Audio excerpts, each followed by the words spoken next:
Hello everyone, welcome to Mr. Noctory, boring ancient history stories for sleep. Tonight, we're going somewhere where historical truths are stripped down. Toga by Toga. You might have heard it from a sleepy 7th grade history teacher, or from some meme online. Romans. Oh, just Greek knockoffs with commitment issues.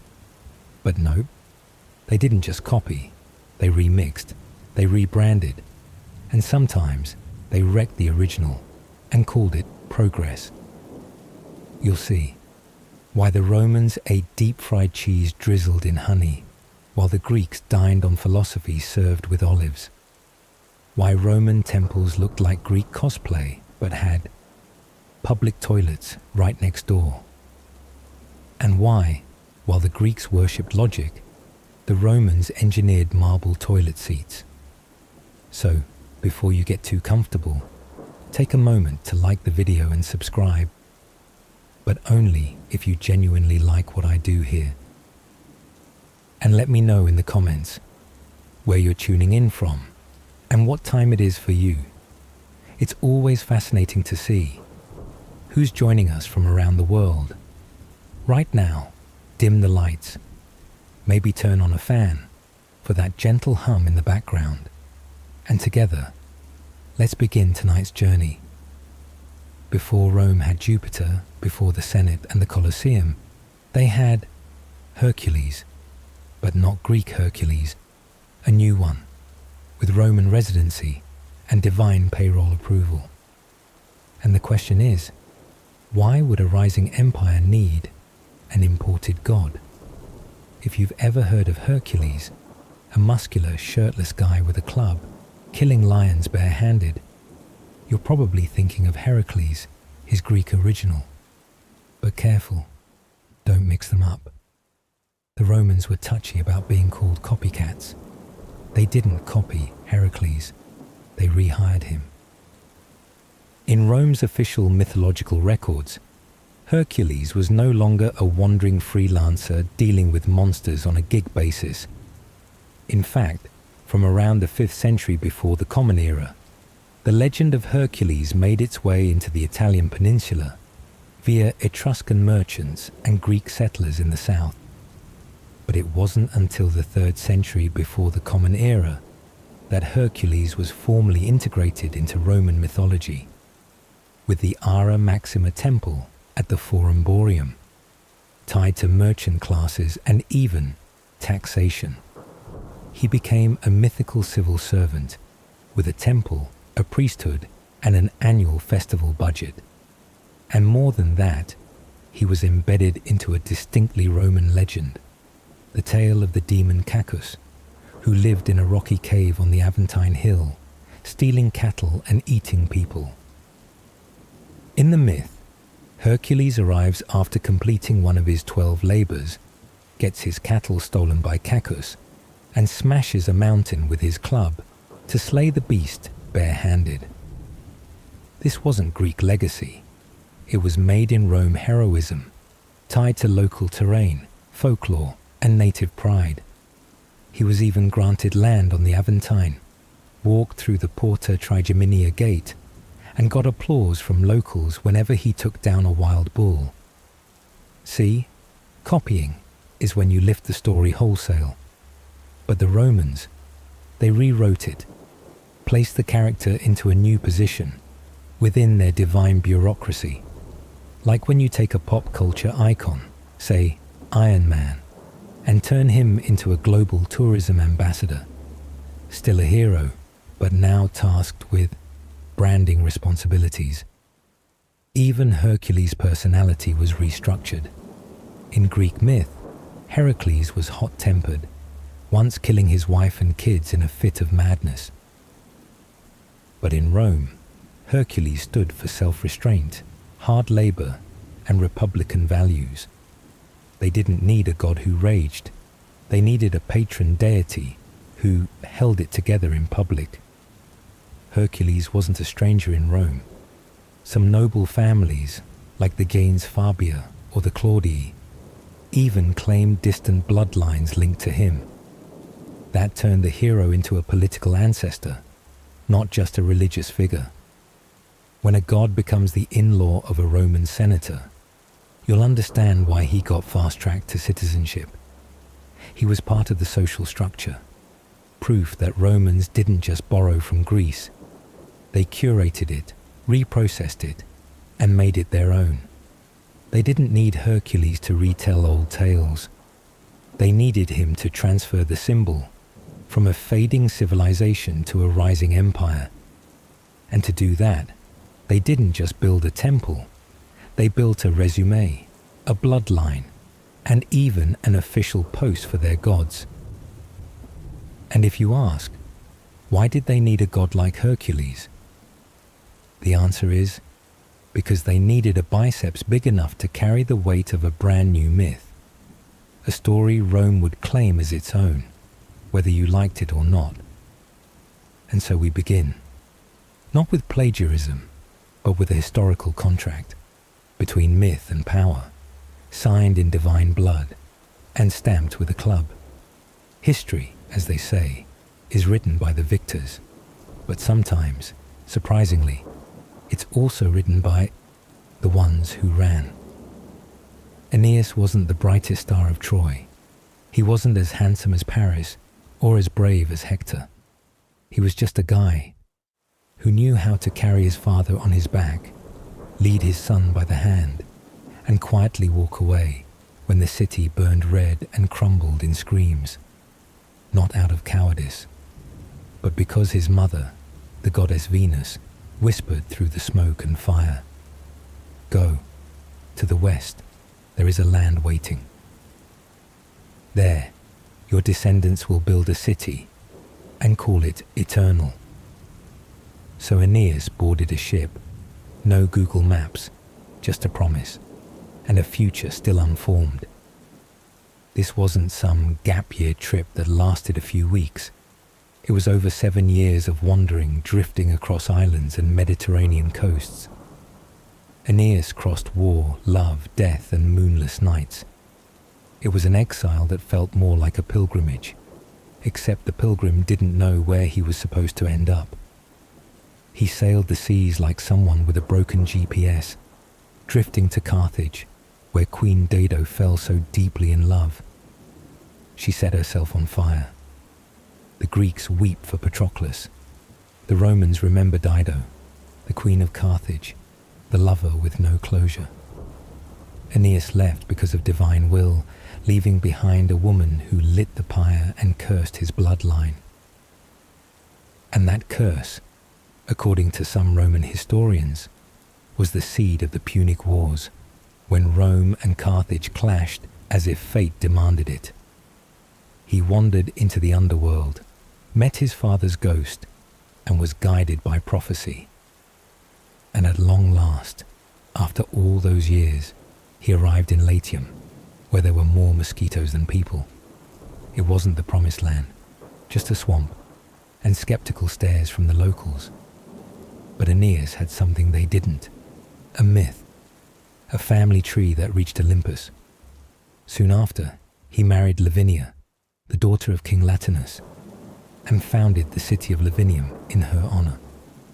And just like that, Trojan blood, with a hint of Venus, trickled into Italian soil like a new wine, fragrant, heady, and slightly political. Later, the Romans would say, "We're not native Italians, we're the descendants of Aeneas, the survivor, the one with a divine mission." A declaration both proud and desperate, because when you build an empire from the memory of a fallen civilization, you need more than strength. You need a moving story. And Aeneas carried all of it, the death of a homeland, the duty of a father, and a promise written in fire. Not Heracles, not Achilles, but the one who fled and became the ancestor. They say Aeneas didn't found Rome. True. He didn't build the walls. He didn't dig the trenches. He didn't argue with his brother about flying birds and omens. But he was the one who planted the seed, not just with blood, but with a core Roman virtue, pietas, not piety as we know it today, but a deep duty to family, ancestors, and the fate of the community. Carrying his father, protecting his son, giving up love. These were the acts that turned Aeneas into the ideal Roman citizen. The seed of Rome, buried in a swamp, watered with the memory of a city long gone. And sometimes that's how an empire is born, not from victory, but from the pain of survival. The history of Rome didn't begin with a council. It began with a fight between two wolf-raised children. You heard that right. Two twin brothers abandoned in a basket, floating down the Tiber, found and suckled by a she-wolf. This isn't the romantic Disney version. This is the kind of myth Romans told with quiet pride, as if being nursed by a wolf was a citizenship certificate. Some modern historians even suggest that Lupa, she-wolf, was a metaphor for a prostitute. In Roman culture, prostitutes and cities had something in common. They welcomed the abandoned and survived by instinct. If Rome was fed by the milk of a Lupa, it was a city for those no one chose, but who chose themselves. But to reach that riverbank, we need to rewind to the daughter of Aeneas, a Trojan descendant, and the god Mars. She was a Vestal, a virgin priestess of Vesta, and by law, she wasn't allowed to love, to be touched, or to give birth. And yet, she became pregnant, not by the neighbor, but by Mars, the god of war, who paid a late-night visit, left no calling card, only 2 children born of divinity and transgression. When he found out, King Amulius, the usurper, was furious. He ordered the twins thrown into the river, hoping the Tiber would handle divine obstetrics. But the river didn't drown them. The river carried them into legend. The she-wolf may be an animal, maybe a metaphor, since lupa, in Latin also referred to, a prostitute, licked off the mud, nursed them, and kept the future of Rome alive on her briny milk. A shepherd later found them, raised them, taught them how to hold a stick, make fire, and resist power. As they grew, Romulus and Remus learned of their origins. And like all mythic siblings, they decided to found a city of their own. But the question was, who would rule it? And as with many moments in Roman myth, they asked birds. Each took a hill. Remus chose the Aventine. Romulus sat atop the Palatine. 2 hills, 2 visions. Palatine would later become the seat of power, where emperors built their palaces. Aventine would become the symbol of the plebeians, the commoners. From the very start, Rome's divisions were carved into the land itself. Remus saw 6 birds fly overhead. He rejoiced. Romulus waited longer and saw 12. They argued. Remus said, "I saw them first." Romulus said, "I saw more." And thus began the first Roman debate about democracy. Who's right when both are wrong? Romulus began building the city. He dug a trench into the ground, the sacred boundary of his future city. In Roman belief, the city's boundary was called the Pomerium, not just land, but a spiritual border. Romans believed that crossing the Pomerium without permission was an offense against the community's identity. Remus didn't just step over some dirt, he shattered the sacred, a circle, a fate. Remus approached and jumped over the trench. A jump, half taunt, half challenge. Like this is your Rome. Romulus killed his brother. No hesitation, no second thought. Romulus killed his brother without remorse, and no one judged him. In the Roman psyche, the founder of Rome was exempt from guilt, because the price was the foundation. From then on, anyone who founded a state, expanded borders, or crushed rebellion could look to Romulus as legal precedent. Remus's blood soaked into the soil, and the boundary became inviolable. Rome was born, not from consensus, but from a wrong step. Historians call this the fratricide origin myth, a myth that begins with the killing of a brother. Fratricide became a familiar motif in Roman politics. Caesar, assassinated by friends. Augustus, warring with Mark Antony, his sister's ex-husband. And in the dying years of the Republic, every conflict echoed the twin brothers' first fight. This was the first symbol Rome chose. The boundary is sacred. Whoever crosses it, even blood, must pay the price. And maybe that's why this empire never hesitated to sacrifice anyone, to keep its line intact. If Romulus stood for blood, then his successor, Numa Pompilius, was the embodiment of ritual and order. After Romulus disappeared, mysteriously, some said he ascended to heaven, others said he was assassinated by the upper council. The Roman people were left with a power vacuum. They didn't need another killer. They needed someone who could talk to the gods. And Numa appeared. A Sabine king, not a warrior, but a sage. They said he lived reclusively in the woods, conversing with the goddess Egeria, who whispered into his ear the first laws of Rome. Some later Roman scholars doubted this, suggesting that Egeria might not have been a real goddess, but rather a personification of conscience, or a very attentive imaginary wife. Whatever she was, she helped Numa do what no one had done before in Rome. Draft laws, through whispers. No conquest, no slaughter, no spilled blood. But when neighboring tribes threatened war, Numa didn't build fortresses. He invited them to pray together. The oath ceremony on the Janiculum Hill was established, where representatives touched the sacred axe and swore to let the gods decide right and wrong. From then on, Rome began every war with a ritual of throwing a spear into enemy territory, after seeking full permission. Procedure above all. As long as the ritual was fulfilled, war was a religious act. Only sacred fire, ritual, and calendar. Vesta and the eternal flame. The first thing Numa built wasn't a fortress. It was the Temple of Vesta, a small, round shrine where the sacred flame was kept burning eternally, not with oil, but with faith and duty. That flame was guarded by 6 Vestal virgins, carefully chosen, living in seclusion, forbidden to love, to marry, to make mistakes.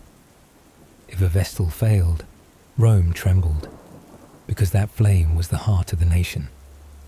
The shield of Mars and the art of fooling the Divine One fine day. A bronze shield fell from the sky into Numa's home. No one knew why. No one dared touch it. Numa declared, "This is the shield of Mars, the god of war." Then he had 11 identical copies made, not to pass out to cheerleaders, but so that a divine thief wouldn't know which was real. He established the Sali, dancing priests who, each year, sang, danced, and carried the shields through the streets, reenacting the connection between Rome, Mars, and holy mischief. Around the same time, he also founded the Flamins, priests dedicated to major gods like Jupiter, Mars, and Quirinus. They had such strict rules that they couldn't sleep outside their home, touch iron, or go anywhere without wearing a mushroom-shaped ceremonial cap, a kind of official whose job pressure rivaled that of a royal sushi restaurant receptionist. Unwritten laws, and the calendar as a foundation. Numa didn't write laws in stone. He wrote them in the calendar. His calendar wasn't just a way to manage time. It was a way to manage divine will. Which days were allowed for action, which were forbidden, dies nefasti, when no decision could be made because the gods were in a closed meeting. Initially, Numa's calendar had only 10 months, beginning in March, Martius, dedicated to Mars. Only later were January and February added to fill the winter gap and standardize taxation. Each day of the month didn't just have a name, it had a personality. A day for lawsuits, a day for pig offerings, and even a day when scratching your left ear after eating grapes was forbidden. Thanks to Numa, Rome learned that power didn't just come from the sword, but from choosing the right day to draw it. Replacing blood with ritual Numa, Pompilius didn't expand territory. He expanded the mind. From a city founded on blood, he built a new layer of sanctity. Every gesture, from the way one placed a hand, turned the body, lit incense, poured wine, followed a protocol. Miss a beat, start over. And Rome learned its first lesson. To survive, you didn't need to be the strongest. You needed to be the most ritualistic. When Numa died around 673 before the Common Era, there were no gold medals, no bronze statues, only scrolls buried beneath the Janiculum Hill, speaking of gods, laws, and ethics. Centuries later, Cicero wrote, "Romulus gave Rome its walls. Numa gave it its worship." And indeed, the city was built with stone and blood, but it was held together by whispered rules. To survive, you didn't need to be the strongest, but the most devoted to the ritual. Chapter 5. Native Gods and Copy-Pastes. If you think the Roman gods were just copy-pastes from Greek mythology, you're not wrong, but you're not right either, because the truth lies somewhere between the original and the copyright. The Romans, like a really skillful remake studio, didn't just copy, they redefined divinity in their own way. Jupiter is not Zeus in armor. They called the god of thunder Jupiter, son of Saturnus, ruler of the skies. Yes, that's the Roman version of Zeus, but Romanized to the point he became a serious father figure of the state. Jupiter didn't cheat like Zeus. He didn't turn into golden rain, cows, or swans to woo women. He symbolized law, treaties, and civic order. The Greeks feared Zeus for his power. The Romans revered Jupiter for his responsibility. A mirror that clearly reflects Jupiter is Juno, his wife and goddess of marriage. Unlike Hera, with her epic grudges in Greek mythology, Roman Juno stood for familial duty and protected mothers and wives. She was honored in the Matronalia festival, where Roman women received gifts from husbands and prayed for safe childbirth. Not as flashy as Greek orgies, Juno stood between the hearth and the republic. Mars, war with a reason. If Ares from Greece was a crazy spear-swinging maniac, Mars was the cautious Roman warrior. It's no coincidence Rome named March, Martius, as the start of the new year, not just for spring, but because it marked the beginning of military campaigns.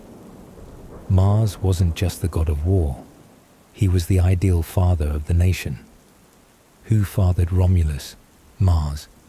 Who gave Rome its reason to fight? Mars. Who didn't need to scream like Ares but still made every legion obey? Mars. Minerva, intelligence beyond poetry. If Greek Athena wore armor and spoke philosophy, Roman Minerva was the goddess of craftsmen, students, and even accountants. The Romans didn't need a goddess meditating on Olympus. They needed someone who could design sewer systems. Minerva wasn't just wise, she was useful. She was intelligence that could measure, build, audit, and logically argue. Janus, the two-faced Roman original. Not every Roman god had a Greek file. Some, like Janus, were fully native. Janus was the two-faced god, one looking to the past, one to the future. He guarded every door, every threshold, and every beginning. The first month of the year, January, Januarius, was named after him. When you left home, made a decision, or even started a romance, Romans would say, ask Janus first. Lares, Penates, Manes, household gods in the kitchen. Another essential god in Roman daily life was Vesta, goddess of the sacred flame. If in her temple the fire burned without pause for centuries, then in every Roman kitchen, Vesta's fire burned quietly. No one cooked without greeting her. No one dared let the hearth go cold without a whispered prayer. Vesta didn't need thunder. She was present in the soft crackle of flames. Roman religion wasn't just grand temples and thunder gods. It had quiet gods, but the closest ones. Lares, guardians of each family member. Penates, protectors of the pantry. Manes, ancestral spirits worshipped at small household altars. When Romans dined, they didn't eat only with the living. They ate with the dead, the protectors, and the god of pickled vegetables. Fortuna, goddess of chance, and more misfortune than fortune, one of the most beloved and feared Roman deities was Fortuna. She was the goddess of luck, but always blindfolded. Not because of the light, but because she didn't care who deserved what. That's why Romans prayed and held their wallets tight. Many statues show Fortuna standing on a wheel, spinning non-stop, as if saying, what you have today may roll away tomorrow. A joke? A warning? Or both? All we know is that Fortuna didn't do courtesy. Gods at festivals, when deities joined folk parties, gods weren't always sitting upright in temples. During events like Saturnalia, Saturn stepped down, and the whole city flipped. Slaves sat in the master's chairs. Children gave orders. Roman bosses poured wine for their servants. People wore masks, laughed loudly, and feasted without rules. Not because they forgot the gods, but because it made the gods laugh with them. A festival wasn't the absence of ritual. It was ritual upside down. When gods changed careers. When Christianity became the state religion in the 4th century of the Common Era, many Roman temples were repurposed, not demolished, but faithfully renovated. The Temple of Jupiter became the foundation for churches. The Pantheon, temple for all gods, became a Catholic church in 609 of the Common Era. Some Roman gods, like Janus, though no longer worshipped, still live in culture, language, and symbols. The title Pontifex Maximus, once for emperors, was handed over to popes. In other words, the Roman gods didn't disappear. They got new jobs. Who are the Roman gods? Themselves.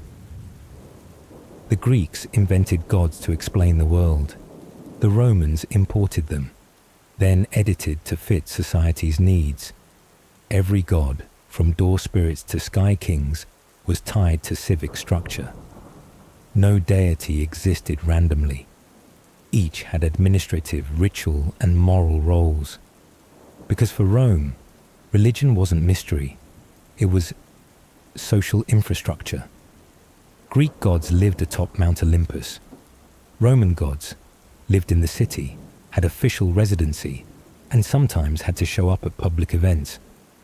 Why? Because Rome didn't just worship gods. They organized them like a bureaucratic system. One temple, many functions, the Pantheon for all gods. The Pantheon, built in 27 before the Common Era, and rebuilt by Emperor Hadrian in 126 of the Common Era, was not just a grand temple. It was an architectural manifesto, a statement. Roman gods lived among the people. The temple's massive dome symbolized the sky, with a single round hole at the top, called the oculus, or the eye of the gods. The light shining from above didn't just hit the floor. It seemed to glide through mythological space, reminding Romans that the gods were always watching, but also not interfering. There were no paintings, no carvings of Zeus riding clouds, only shapes and silence. The kind of silence that makes you take off your hat without being told. From the 1st century before the Common Era, Romans began building temples for whole collectives of gods. Pantheon, meaning temple of all gods, was born as a multi-purpose building. Jupiter, Mars, Mercury, Lares, Fortuna, everyone had a seat, not because the Romans were overly devout, but because missing one might bring an early flood. Temples weren't just places of prayer, they were for registration and organization.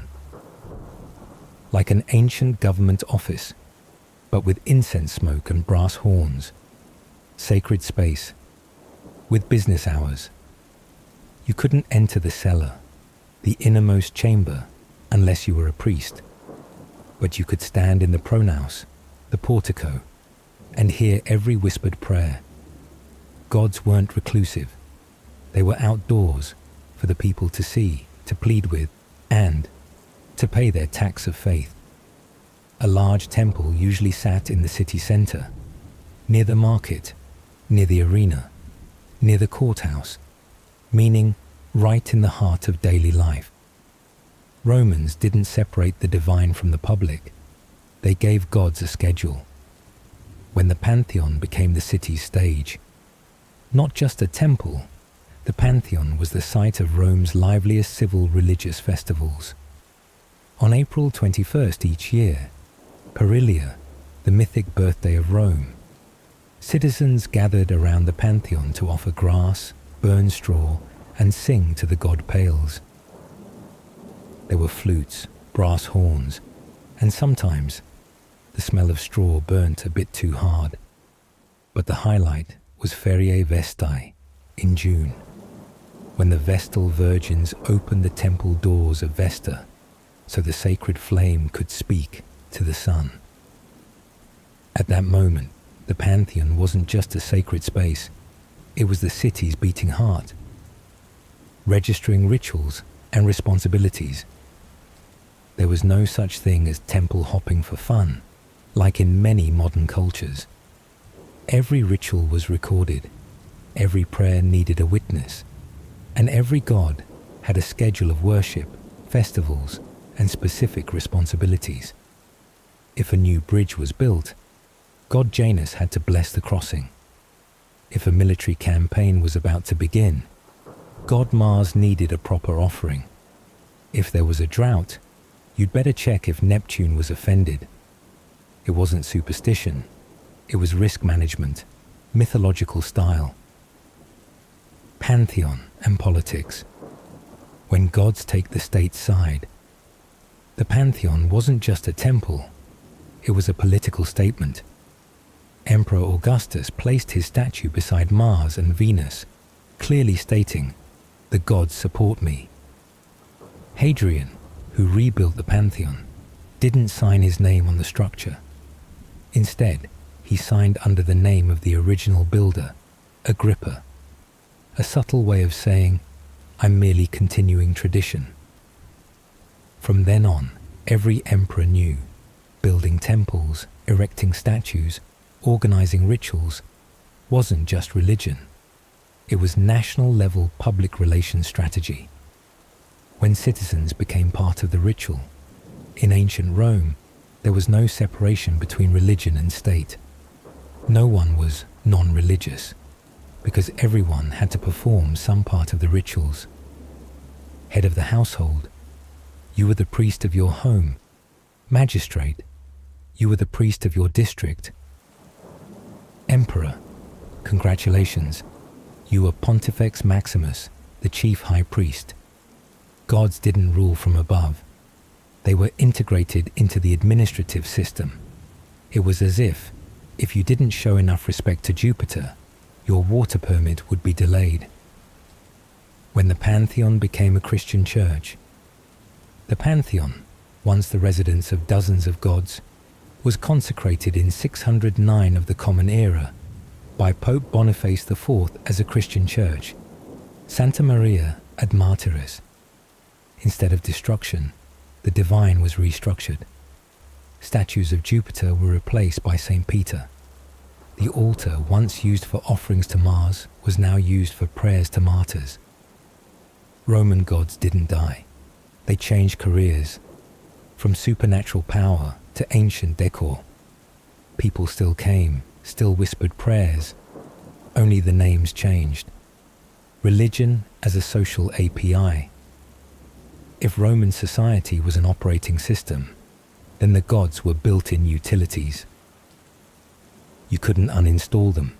You could only learn the proper protocol. Religion wasn't a private belief. It was a public interface so every citizen would understand.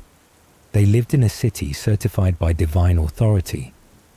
And if something went wrong, don't forget to file your prayer request on time. Pantheon, Rome's global temple franchise. The Pantheon wasn't unique. It became the prototype for every city in the Roman Empire, from Gaul to Egypt, from Britannia to North Africa. Everywhere you found a temple beside a plaza, across from public baths, and not far from an arena. Rome didn't just expand its borders, it franchised its gods. A polytheistic religion replicated in stone, marble, and architectural blueprints. In Greece, morality came from understanding what was right. In Rome, morality came from doing the ritual correctly and on time. Not because Roman gods enjoyed philosophical reasoning, but because they graded with lightning bolts. Pietas, not piety, but inherited duty pietas, from ancient Latin, is translated into French as piété and into English as piety. But don't confuse it with modern religious devotion. Pietas in Rome meant fulfilling one's obligations to the gods, to one's ancestors, and to the state. Roman gods didn't need your tears or your love. They just needed your request forms filled out correctly, on the right day, with the right wording. The gods didn't judge your heart. They reviewed your file. If you did everything right, you got protection. If you didn't, request denied. A Roman didn't need religious emotion, just knowledge of rituals, prayers, and how not to miss a deadline. Aeneas, the mythical ancestor of the Romans, was the model of pietas. While Troy burned, he carried his aging father on his back, held his son's hand. No crying, no panic. Just silently fulfilling 3 generations of duty. One wrong move, and fate is altered. In Rome, there was no such thing as close enough. If you messed up the words of a prayer, the entire ritual had to start over. Just one bird flying the wrong way, one note off pitch, or a gust of wind howling across the Aventine, and the ceremony had to be postponed. In the Roman universe, gods didn't like improvisation. They liked repetition. There was no spiritual feeling, only ritual instructions and witness reports. If a priest sneezed during the offering, the ceremony was void. If a wedding took place on a dies nefastus, a cursed day, it might result in a doomed Senate term. There was even a time when musicians went on strike. No one played flute for the temple ceremonies. And so, the entire city paused all rituals for days. Without gods to witness, every social contract was invalid. Vesta's flame, the spark that held vows together the Vestal Virgins, 6 women, who were the only public priestesses, had one duty: to keep the sacred flame in the temple of Vesta from ever going out. It wasn't just a mythical fire. It was a symbol of order, virtue, and the survival of Rome. If the fire went out, it meant Pietas had been broken. And if Pietas broke, then Rome would no longer be protected by the gods. Impietas, breaking the contract with the divine. The opposite of pietas was impietas, the gravest ritual offense in Roman society. It didn't require betrayal of the gods. Just being rude, forgetting to offer a sacrifice, breaking ritual form, or speaking crudely near an altar. The punishment? Expulsion from the community, your name etched in public disgrace, or worse, being buried alive, as was the fate of any guilty Vestal virgin. No one wanted to anger the gods, because when gods got angry, the city paid the price. Morality didn't come from the heart, but from collective memory.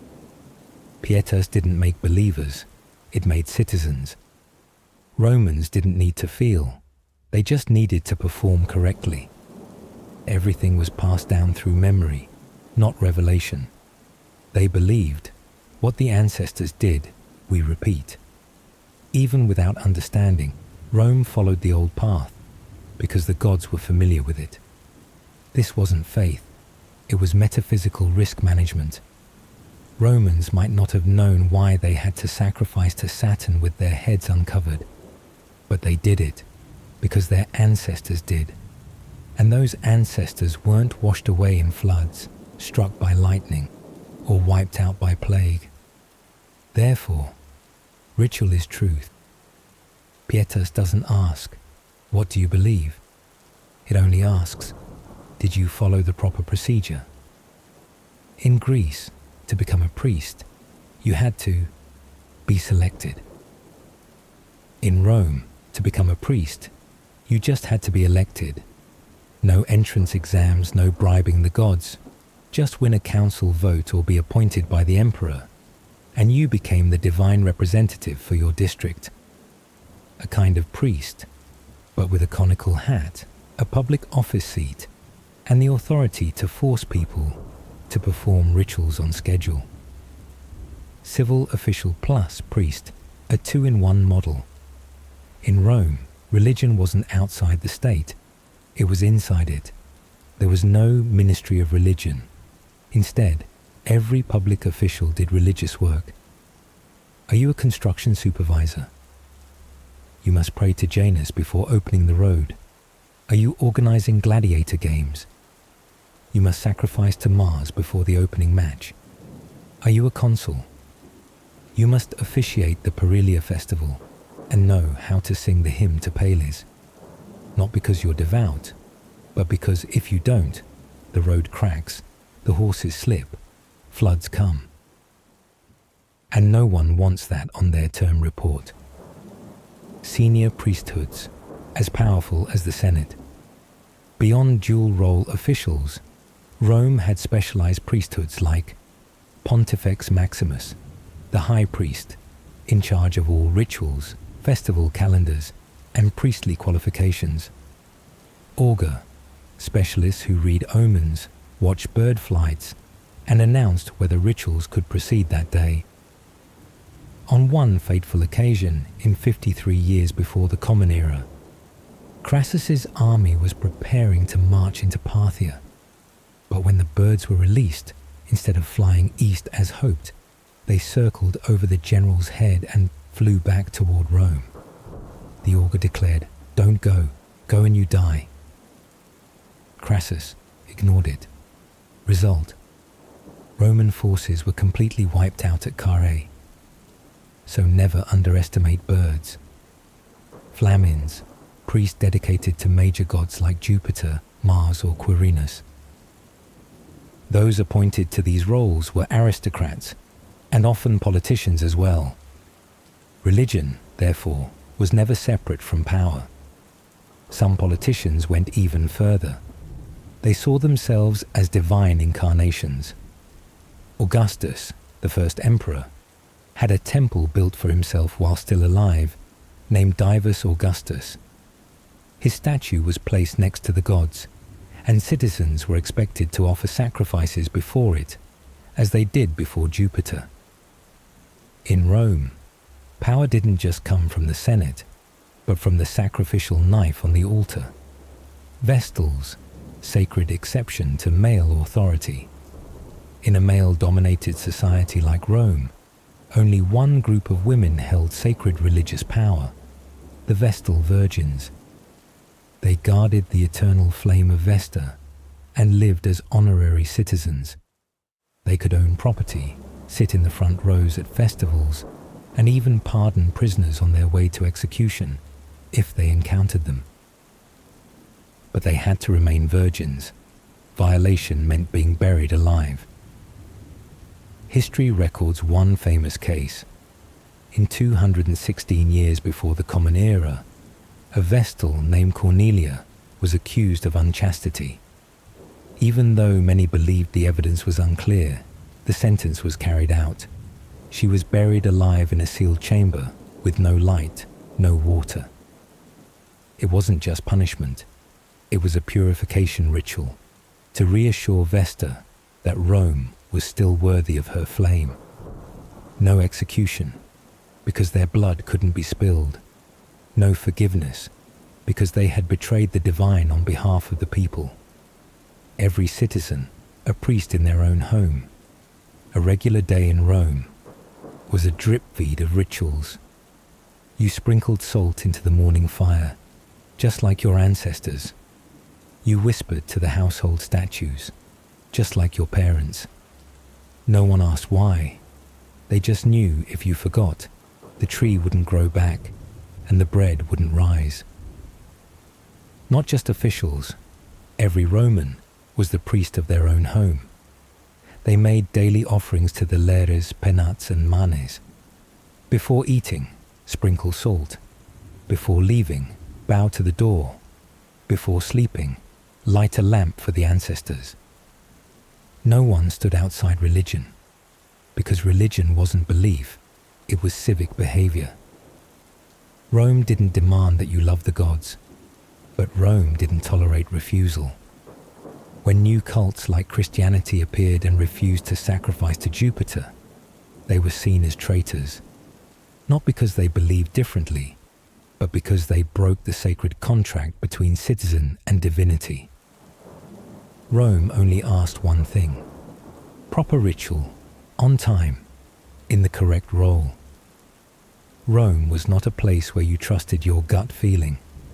Here, every major decision had to be verified by the gods, and not through glowing visions or midnight whispers, but through birds, livers, and calendars. Bird flight was no joke. Legend says that Numa Pompilius, Rome's second king, once communicated directly with Jupiter, but not through speech, through a sacred bird. When he asked the god to teach him the correct ritual sacrifice, Numa raised his hand into the air. A woodpecker flew by, thunder stopped, and Jupiter delivered the ritual through vague signs in the sky. From then on, watching the heavens became an official rite before any major decision. You're planning an election, a Senate meeting, or, heaven forbid, a war. Please check the sky first. Romans believed the gods communicated through natural movements, especially birds. An augur would stand on a high point, wave his arm in a cross pattern through the air, dividing the sky into 4 quadrants, and wait to see which bird flew where. A bird from the left, sinistra, bad omen. A bird from the right, dextra, good omen. Birds fighting mid-air, postpone the meeting. Funniest part, sometimes there were no birds, which meant the meeting had to be delayed. A silent sky meant the gods either disapproved or were just busy. Animal livers, where gods leave sticky notes. According to ancient Etruscan law, Rome's cultural ancestors, one day a strange child named Tejas rose up from a farmer's ploughed field. Tejas didn't cry or scream. He began teaching humans how to read animal livers, as if the gods were using a child's mouth to speak. Romans believed this was the sacred origin of haruspicy, the art of divining by liver, and they even engraved bronze model livers for students to practice on. It wasn't just birds. Sheep livers were holy messages too. After sacrificing an animal, usually a sheep or ox, a specialist called a haruspex would examine the liver, lungs, and gallbladder. A smooth, intact liver, the gods are pleased. A swollen, spotted, or torn liver, bad sign. No liver at all, the gods are really angry. Prepare another sacrifice. To make it easier to read, some temples even had bronze liver diagrams, like a PowerPoint deck, but made of organs. Divine calendar, ignore it and suffer. Think birds and livers are enough. Think again. You also had to consult the calendar. Some days were marked as dies Ater, black days, just because a strange bird flew over the Palatine Hill and a political meeting went sideways. Even if birds and livers gave the green light, you still had to check the date. Not every day was fit for business. Romans divided time into good days, dies fasti, and bad days, dies nefasti. Good days, courts open, public meetings allowed, decrees issued. Bad days, no political decisions, absolutely none. Some days were cursed because a comet once passed. Others were forbidden because Saturn hated loud noises. And don't touch dates that match past military defeats. The augurs would never approve. The divine engine, powered by people. But not everyone listened. In 53 years before the Common Era, General Crassus prepared to invade Parthia. The augurs released the birds. Instead of flying east, they circled over Crassus and flew west. Ominous sign, they warned.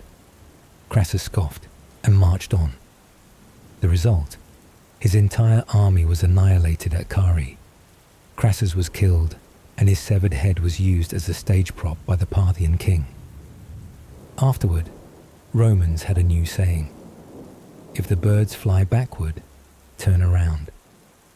Everyone in the business of reading omens, from augurs, haruspices, to flamins, weren't sorcerers. They were state religious officers, appointed to keep the relationship between Rome and the gods running smoothly. If their reading was wrong, the ritual had to be repeated. If it was a military campaign, it might be postponed altogether. They say one time, a Roman army was defeated because someone misread the sheep's liver, upside down. Roman religion didn't require understanding, just precision. Read correctly, perform correctly, wait for bird approval. Need to delay an election? No birds today. Want to avoid a meeting? Weird liver? Trying to stop your opponent from speaking. There was a meteor shower last night. In short, the divine machine ran not just on faith, but on politics. That's all. History, if left alone, fades away, but ritual does not. In a world where stones erode, fires go out, and oaths can shift, only ritual, repeated over and over, can hold together a world that is cracking by the day. Ritual is habit, made divine. A Roman didn't need to understand who Saturn was. They only needed to know, in December, wear a red hat, swap roles with slaves, and play dice. No one asked why. No one was exempt. Ritual wasn't to explain the universe. It was to keep things still, even for a moment. The gods, civil servants of the cosmos, Roman priests, especially the pontifices, didn't just manage offerings. They were the official memory keepers of the state. The entire history of rites, logs of omens, and lists of grand feast days were meticulously stored in the Archivum Pontificum, a kind of divine filing cabinet. That place didn't record emotions, only events, and what had to be repeated exactly as before. Romans didn't invent gods to be loved. They created gods as cosmic bureaucrats. Each god had their own title: Terminus, director of boundary stones; Rubigus, inspector of crop rust; Janus, manager of doors, entries, and the fiscal year. No one was just symbolic. And this system didn't run on belief. It ran on sacred administrative procedure.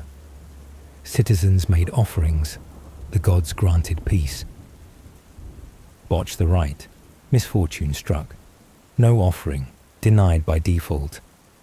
Collective memory, packed into gestures.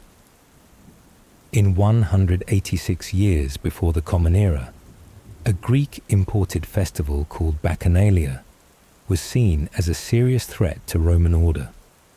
It broke traditional ritual form, incited frenzy, and was outright banned by the Roman Senate. Romans didn't fear foreign gods, they feared rituals gone off script, because to them safety wasn't in meaning, but in doing things in the right order. Plutarch once asked, "Why do priests cover their heads when sacrificing, except those who serve Saturn?" No one could answer, but no one stopped doing it. Because in Rome, anything repeated long enough became sacred, even if its origin was a breeze, an accident, or a king with a stomachache. Ritual is the final wall. In 216 years before the Common Era, the Battle of Cannae happened, one of the worst military disasters in Roman history. Over 50,000 soldiers perished at Hannibal's hands, but instead of blaming strategy, many Romans believed the priests had performed the pre-battle sacrifice incorrectly. One slip in a chant, and Rome paid in blood. Thus, ritual wasn't just protocol. It was the last wall between Rome and chaos. When Rome was under siege, they didn't open the armory, but the temple. When thunder roared across the sky, it wasn't panic, but a reminder to check the sacrifice calendar. A crisis might shake the empire, but as long as the ritual was done in full, Romans believed everything could be reset, as if the gods, seated above the clouds, were also bound by paperwork. Even foreign deities, like Cybele from Asia Minor or Isis from Egypt, when adopted into Rome, couldn't skip the process. Before they could be worshipped, they had to be officially approved by the Senate, and their rituals adjusted to Roman standards. New gods? They still had to file, register, and learn the protocol. No one was exempt, because Rome didn't just absorb cultures, they Romanized rituals. Roman religion, in the end, was a contract. If the people upheld their part, the gods would uphold theirs. No faith, no repentance, just maintenance, like changing the oil, like rebooting the system. The gods didn't need belief, they needed compliance. In the Roman ritual system, there were even work-prohibited days, dies aeta, black days. Because of a bad bird omen, an unfavorable dream, or a failed ritual long ago, these days became black holes in the community's schedule. But instead of erasing them, Romans preserved even their mistakes, as if the past needed its own breathing space. Maybe that's why Rome lasted so long. Not because they were braver, wiser, or more blessed, but because they remembered better. Maybe that's why Rome lasted so long. Not because they were braver, wiser, or more blessed, but because they remembered better. They carried ritual like a key, to unlock the past whenever needed, and in repetition, they kept alive things long dead, even the gods. And that's why, over 2,000 years later, we're still telling their stories. The story of Britain, Celts, and the coming of the Romans, from 800 years before Christ to the first year of the Common Era. Before there was iron, there was bronze, and bronze, as everyone knows, is a shiny, easily cast, soft metal, and easily wounded. It was the symbol of a glorious age, but a fragile one, like an empire that survives only under cloudless skies. Around 800 years before the Common Era, after a period of unusually cold and damp weather across Western Europe, the island of Britannia began to change. Not with fanfare, not with declarations, only with thicker fog, marshes quietly spilling over their banks, stunted crops, and the sound of bronze hammers striking axe blades, no longer ringing as they once did. The death of bronze began with the absence of tin. Bronze needs tin to exist. And tin came from afar, mainly from Cornwall, and a few coastal regions of continental Europe, like Brittany and the Iberian Peninsula. The trade routes that once connected the English Channel began to weaken, not just due to weather, but because of local conflicts and the collapse of the intermediary networks that once kept the exchange flowing. No tin, no alloy. No alloy, no warriors. No warriors, no temples. And so, quietly, people began to discard bronze. Not carelessly, but ritually. Many bronze hoards, axes, spearheads, bracelets, were buried in groups or dropped into water like sacred offerings. Discoveries at Langton Matravers and Ilam suggest this was more symbolic than convenient. They didn't throw it into the woods. They dropped it into rivers. The blades, the spear tips, the figurines, all sacrificed like an apology to the gods who once dwelled beside bronze. A metal that could no longer cut the wind had to be made sacred. And while bronze quietly sank to the bottom of the rivers, the lowland dwellers began moving up toward higher ground where the soil didn't flood, the streams ran clear, and the hills were easier to defend. Villages shrank inward. Rotten bridges were replaced with stone-edged paths. New roofs, lower, thicker, appeared. And from the forges on distant hills, a new kind of metal, rough, dark, stubborn, began knocking at the door of the future. Iron wasn't pretty, but it didn't need tin. And it cut deep. An age ended not with war. No army marched into Britannia. No emperor claimed conquest. Only blacksmiths. On an autumn night, quietly stared at the cold ashes, not bothering to relight them. Only the sound of dull axes and a deep, silent pool. There was no inauguration, no hero proclaiming, "I bring iron." Only a few pitch-black blades, first mistaken by villagers as bad rocks. But then everything began to change. Iron didn't gleam like bronze, but it could be forged at higher temperatures, was cheaper to produce, and most importantly, the raw material was right beneath the blacksmith's feet. The early Celts used low shaft furnaces, also called bloomery furnaces, to extract iron from ore. The result was a lump of soft iron mixed with slag that had to be hammered into purity. It was work that demanded strength, fire, and a kind of patience bordering on faith. From the highlands, places like the Welsh Marches and the western borders of England, iron spread like a nameless revolution. In places like Danebury, the sound of hammering echoed from smoky charcoal pits, and young men practiced smelting instead of holding spears. Here, metal wasn't cast for rituals, but to rearrange the power structure of the village. Plough blades stopped snapping at tree roots. Knives cut through both bone and oak bark.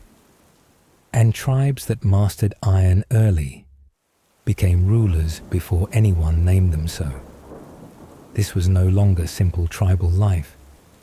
Controlling iron technology created new social classes: chieftains, blacksmiths, and professional warriors.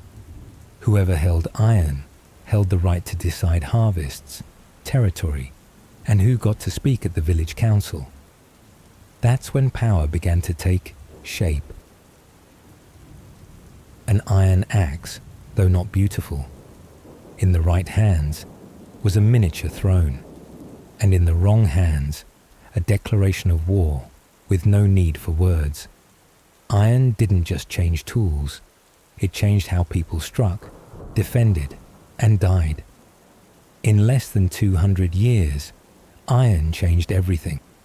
Tools of production, methods of hunting, weapons of war, even village locations, now chosen near ore veins rather than water sources. And strangely, at the same time, the tradition of weapon sacrifice disappeared. Maybe iron was too practical to waste. Or maybe the gods themselves began to fear this new blade. There was no ritual for a silent revolution, but you'd know it had happened when the ploughs dug twice as deep and warriors stood in formation. No arches, no spires, no bell towers. Celtic native architecture was a whisper of grass, mud, and wind. The most characteristic and oldest dwelling was the roundhouse with a thatched roof, built with wattle and daub walls or packed earth, framed by large wooden beams, sometimes with a central oak pillar. Its steeply sloped roof, thatched with straw or reeds up to 1/2 meter thick, let the rain slide off without leaking through. No nails, no cement, just rope, clay, and a belief it would hold through the winter. They didn't build to impress, they built to survive. In the north, where the climate was harsher and timber grew scarce, the Celts built dry stone roundhouses, no mortar, no paste, as seen in Orkney or the Isle of Lewis. Walls nearly 2 meters thick, leaned against each other with balance and the patience of ancestors.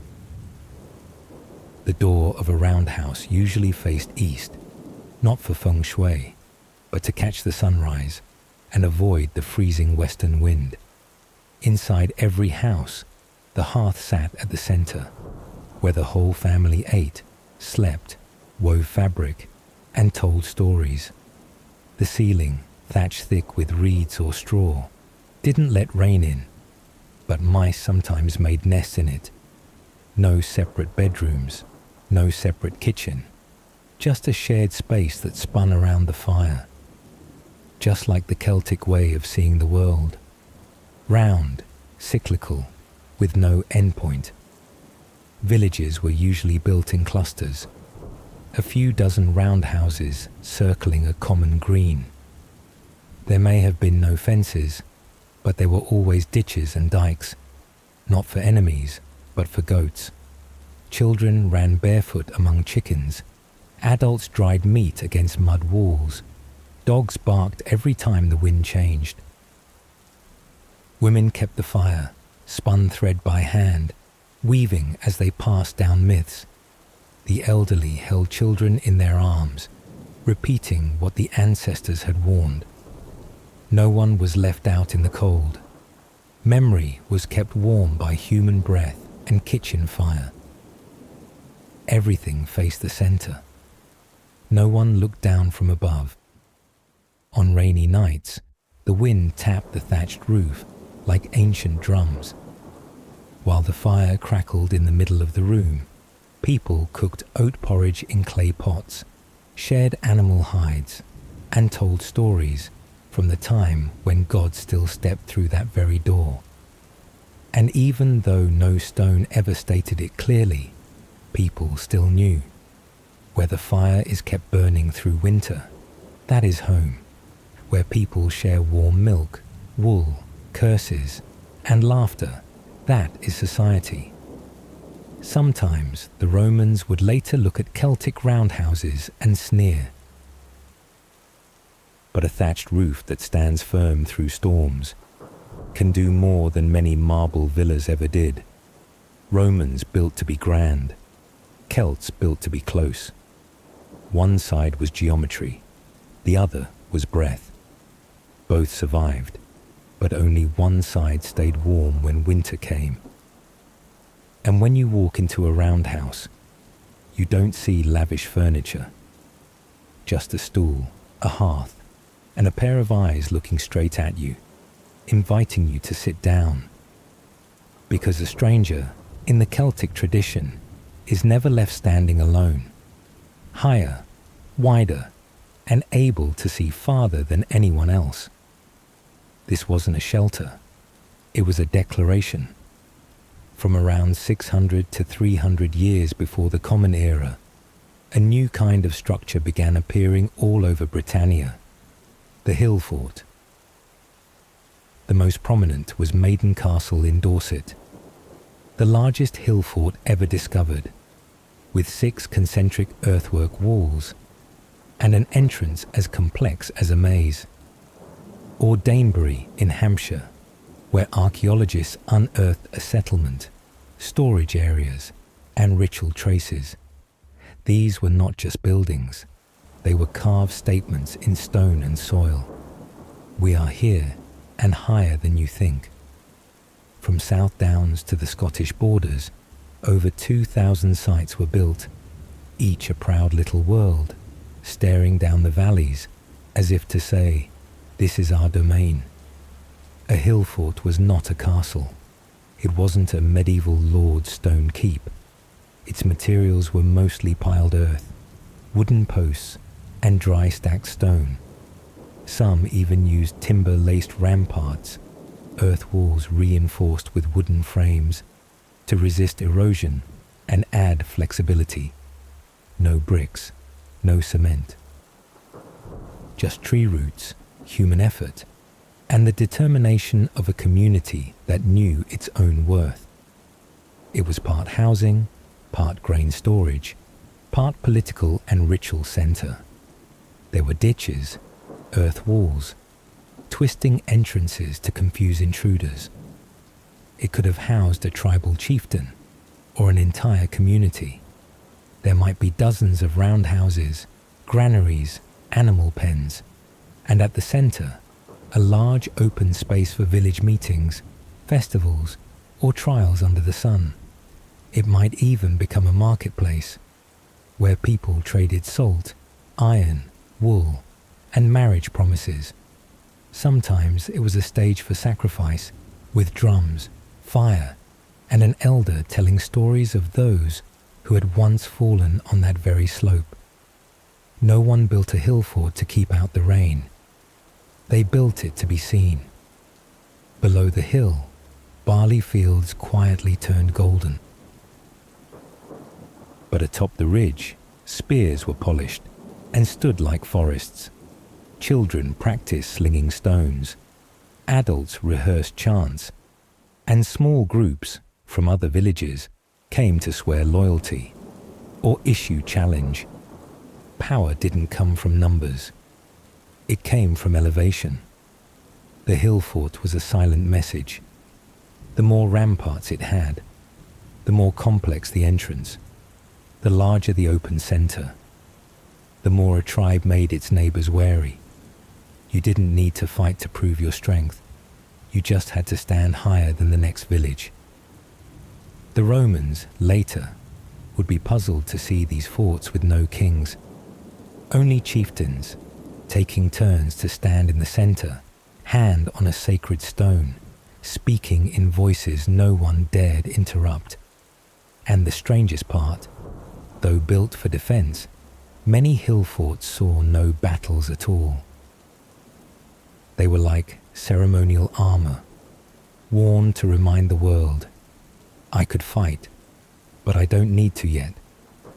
Some hill forts weren't even permanently inhabited, but people still visited, still repaired them, still laid wild daisy wreaths on the old entrances, as if visiting a hill that had once been the heart of their ancestors. So the hill fort wasn't just a structure, it was a symbol. A crude radio tower in an age with no electricity, where the Celts stood on high, not to admire the view, but to tell the world, we are here and we are ready.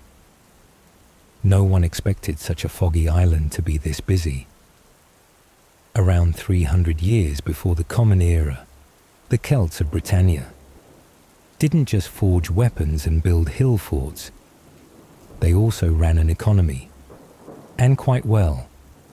They had no banks, but they had gold coins, early staters that were imitations of Gallo-Belgic coins from the continent, gradually localized with horses, suns, or spirals, symbols of eternal motion in the Celtic worldview. Some coins weighed just a few grams, yet they carried a deep conviction.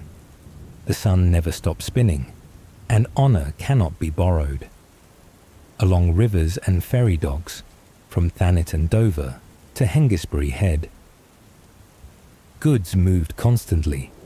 Salt from the eastern coast, iron from the Welsh marches, flint, bronze and hand-woven cloth. And from across the English Channel, Gaulish wine, Latin pottery, glass bead necklaces. Each item was a tiny tale about people who had never met, but who all sipped porridge from the same ancient commercial spoon. And to keep everything flowing, rituals of offering were still upheld, not just to the gods, but to rivers, stone bridges, and even spoken agreements. In some places, entire chariots were thrown into lakes, not out of excess, but from belief. If you wanted good crops, the river must be fed iron. People tossed pristine weapons into the Thames, buried horse skulls beneath new foundations, slid coins into hillsides before setting up farms.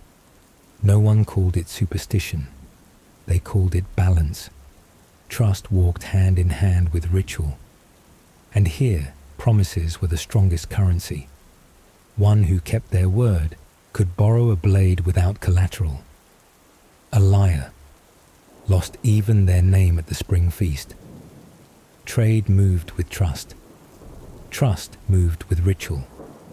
Ritual turned with the wheel of fate, spinning like a potter's wheel that hadn't stopped since the century before. And so, among the green meadows, misty marshes, and salt-lashed coasts, a native economy formed, without emperors, without written law, but filled with unwritten rules. He who owes must repay. She who keeps her word is invited in. The traitor is written out of the song, because there history was not written on paper, but in pottery, gold, and oaths whispered through the steam of fermented drink. Every item buried, flung away, or kept was a fossilized memory. A Celtic coin, held long enough in the palm, might grow warm, as if the vow within it was still breathing. Before the Romans stepped onto the island, in their gleaming studded boots, the Celts already had a weapon that made every invader break into a sweat. Right from the saddle, the war chariot, not armored, not built for racing, but a tactical machine. 2 wheels, 2 horses, 2 people, 1 driver, 1 warrior, and if you heard it rolling toward you, it was already too late to run. Celtic chariots were light, agile, with 10 to 12 spokes made of ash wood, fastened with leather or bronze pins. The axle was usually centered for easier maneuvering. Each wheel had a metal rim to prevent breakage when crossing rocky paths or muddy roads. The axle was greased with animal fat to reduce friction. For speed, yes, but also for silence. So silent, in fact, that enemies wouldn't hear them until it was too late. They didn't charge head-on. They circled like oversized hornets, tiring, disorienting, and unraveling their foes. A warrior on a chariot didn't just need strength. He had to balance like dancing on waves, spear in hand, eyes locked on the target. And sometimes his mouth, singing. Beside him, the charioteer wasn't just a driver, he was a terrain artist. He could hear the earth, read the mud, sense the buried stone. One soft thud beneath the wheel, and he'd lean, loosen the reins, and slide the chariot through a gap, like he was dancing with a cliff's edge. The Romans panicked when faced with Celtic chariots, but the Celts didn't just bring them to battle, they rode them into legend. In the Ulster epic, Cu Chulainn, the mythical warrior, charged into battle on a chariot, hair standing on end, eyes blazing, chest heaving, as if roaring with the horse's hooves. It wasn't war anymore. It was a performance by gods disguised as mortals.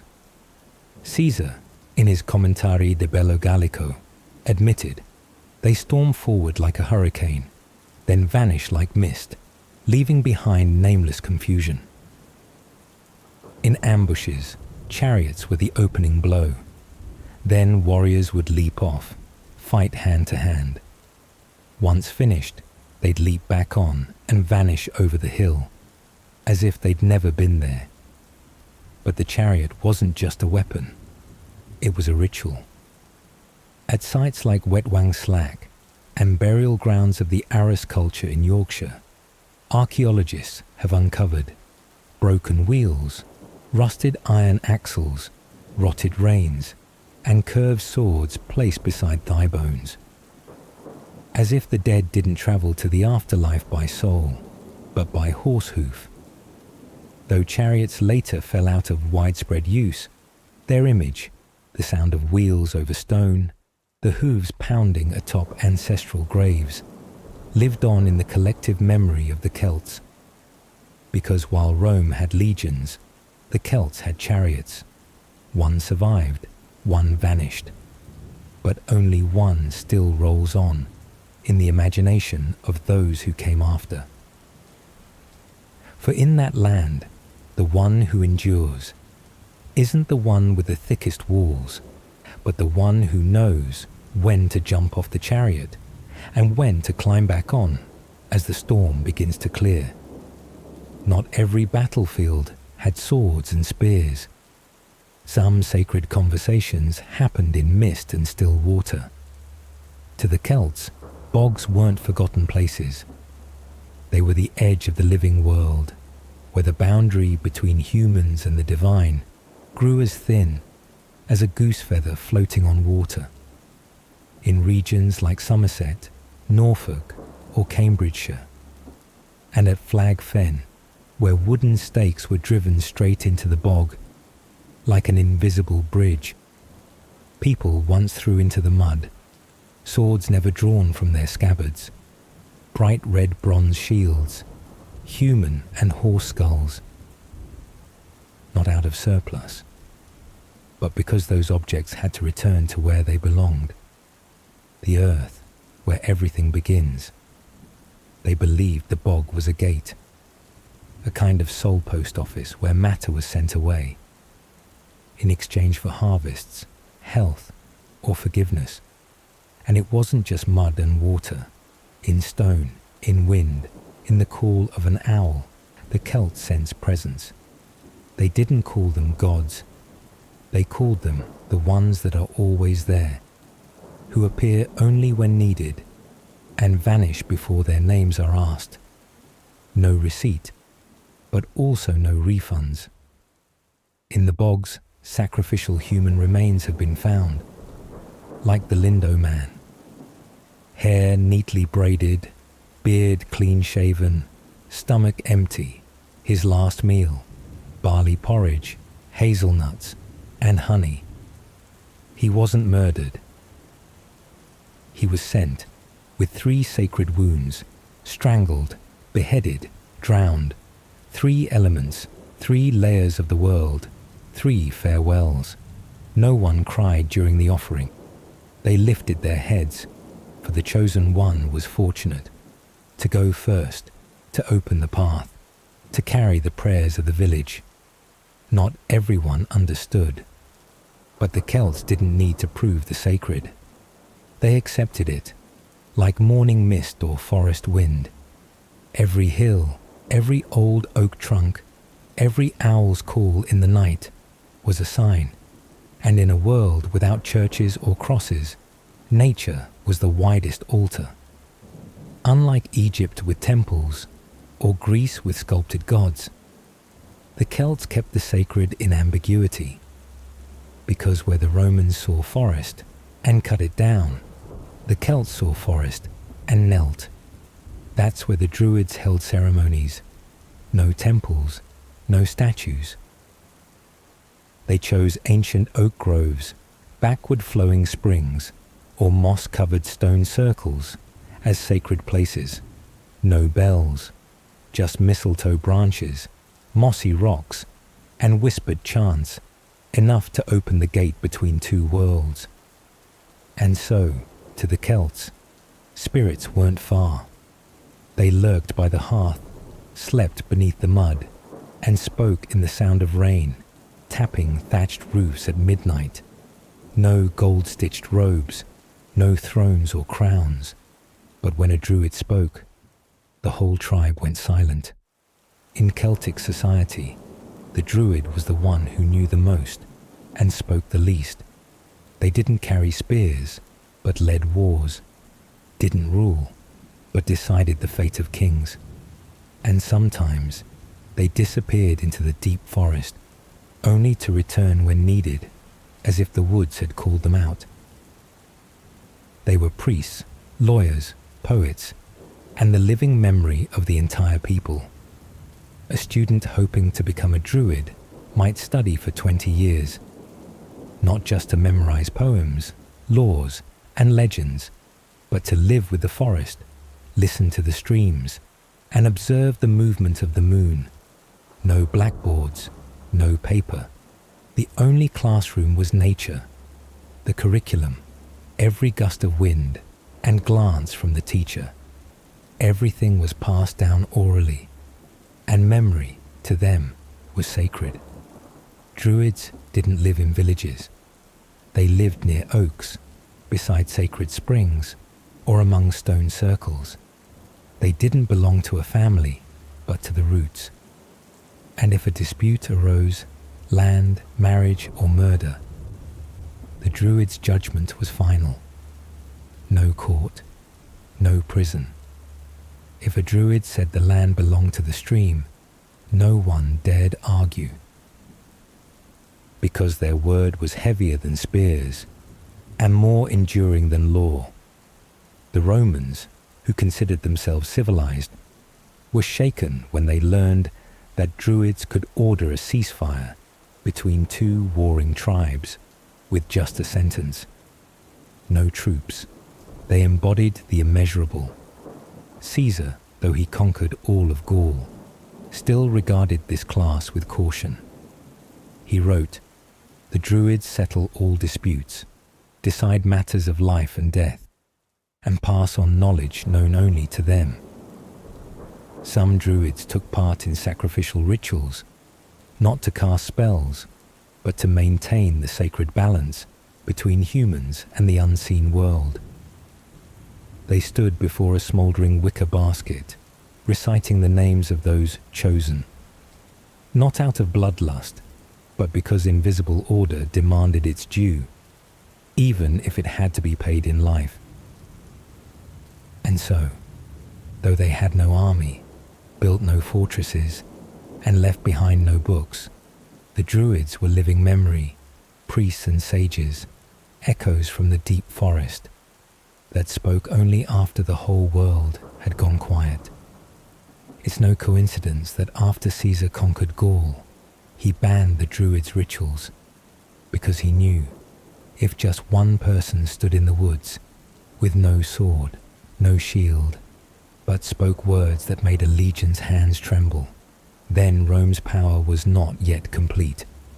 To the Celts, Druids didn't speak often, but when they did, even the grass stopped moving.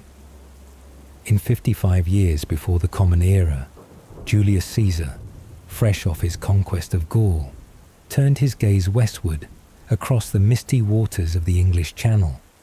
Its name was Britannia, and according to Gallic traders, it was a land of tin, slaves, and a lot of people not wearing pants.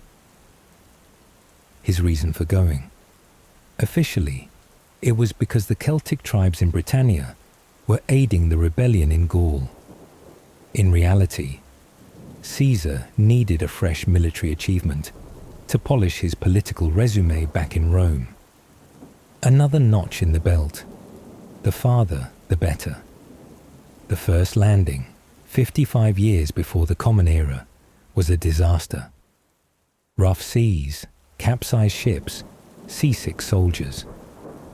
When they reached the shores of Kent, Celtic warriors were already waiting, riding war chariots, hurling spears, shouting in a language that needed no translation to terrify the Roman ranks.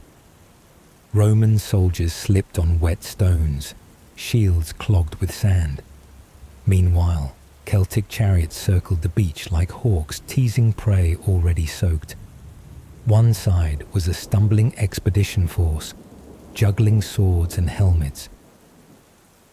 The other, native warriors, skating across their home turf, with laughter and whirling wheels. Caesar retreated, but he didn't give up. A year later, 54 years before the Common Era, he returned, this time with 800 ships and over 20,000 troops. This time, he pushed inland, encountering tribes like the Trinovantes and the Catuvellauni. The Trinovantes, once driven back by the Catuvellauni, joined forces with Rome, not out of affection, but out of hatred for their neighbors. And that division would later become the dagger in the back of the entire people. Some allied, some resisted, but there was no grand victory, no castles seized, no treasure looted, and definitely no title of conqueror of Britannia. Caesar wrote it all up in his account, Commentari de Bello Gallico, describing the Britons as wild but fierce. He didn't conquer land, but he conquered the Senate's imagination, with prose polished like a gilded blade. With that pen, even failure could become legend. Even soggy boots could symbolize unyielding valor. He painted forests, swamps, people dyed blue with woad and screaming like thunder. But then he withdrew. No camps left behind, no occupation, just an armed vacation. Still, what Caesar left behind wasn't a fortress, but an idea. The idea that Britannia, though wild, was a land that needed civilizing. He didn't plant a flag, but he planted a thought that this blank spot on Rome's map needed to be written in blood and stone. And so after him, the maps were drawn, the plans laid out, and the dream of a Roman Britannia began to take shape. And the Celts? They returned to their swamps, their hill forts, their deep forests. They didn't yet know what awaited them in less than a century would not be a single Roman general, but an empire. If history is a storm, then the first 2 centuries before the Common Era were the heavy sky, where thunder had not yet struck, but the grass was already bowing in silence. The Celts of Britannia still lived in their hill forts, still made offerings by the marshes, and still believed Caesar, like a passing nightmare, had retreated forever. But they didn't know. Rome was still watching. From afar, through maps, through merchants, and especially through the tribes that had begun to Romanize, like the Trinovantes, Atrebates, and Dobuni. They used Roman coins, sculpted statues in Roman style, and started wearing tunics instead of wrapped cloth. At Camulodunum, amphorae, wine jars, oil lamps, and plain red pottery were found, not to light the home, but to remind. Rome had entered your house through the kitchen. Across the channel, Augustus, Caesar's adopted son, had become Rome's first emperor. He didn't invade, but he sent envoys, merchants, and gifts across the sea, like a man testing the waters. Augustus didn't need spears to begin. He sent necklaces, wine, and wishes of peace, as if the empire were courting the island with flowers instead of blades. Within the Celtic tribes, tensions quietly grew. Under sunlight, they called each other allies. But behind the hill walls, swords were being sharpened, not to point at Rome, but at one another first. In Kent, a warlord named Cunobelinus rose, known as King of the Britons in Roman records. He ruled from the hill fort of Camulodunum, later Colchester, and was one of the first to mint coins with Latin names. Though war had not yet begun, all the pieces were laid on the board. To Roman historians like Strabo, Britannia wasn't worth blood, but it was soft enough to split with gifts and taxes. A ripe grape falls, no need to shake the vine. The division among tribes, secret alliances with Rome, the Romanization from within, and the reports sent back to Rome more frequently than ever. This was the age when Rome had not landed troops, but had already planted roots. And in the quiet twilight, as Celtic families sat by the fire, telling old stories, they did not yet know that within mere decades, a Roman army, larger than anything they had seen, would step onto their land, not to observe, but to stay.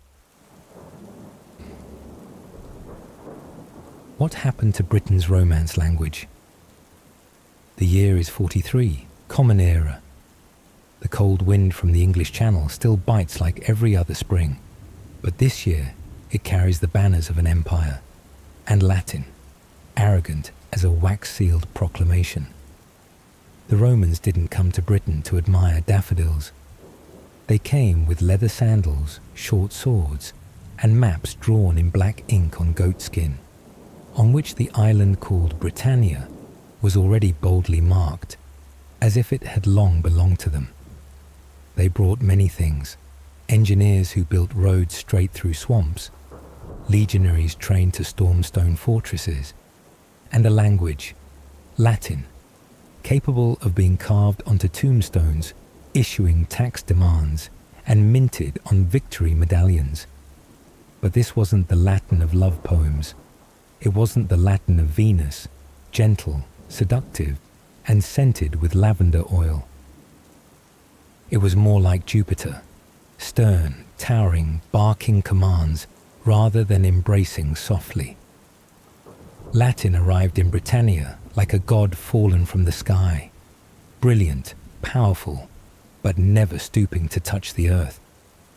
While Brythonic, the native tongue, resembled Cernunnos, the Celtic forest god, rooted deep, breathing with the moss, never needing a marble throne to be heard. No Ovid whispered sweet nothings to the fog-draped girls. No Virgil sang of Britannia's fields. Latin didn't come to make love. It came to get work done. It was the language of the machine, used for population reports, used to declare death sentences, used to summon soldiers to suppress revolts in the north. For nearly 400 years, Latin ran smoothly like a four-wheeled cart, inside army camps, in courtrooms, beneath domed church roofs thick with incense and solemnity. But step just outside the Londinium city gates. Head west, where the hills haven't yet been flattened. You'll hear another sound, Brythonic, older, stranger, and more stubborn than any Roman civil code. The old woman carrying water didn't speak Latin. Once, a Roman official rode into a village, held up a decree etched in Latin, and read it aloud like a bronze trumpet. But all he got in return was the giggle of children, a barking dog, and a mushroom vendor shaking her head saying, "Are you speaking sky language?" The baby learning to speak? Not in Latin. The shepherd, the potter, the fishmonger at the village fair, none of them spoke a word of Rome. Latin in Britain was like a cloak draped over the upper classes, to make them look like officials, like priests. But it was never the language of the heart.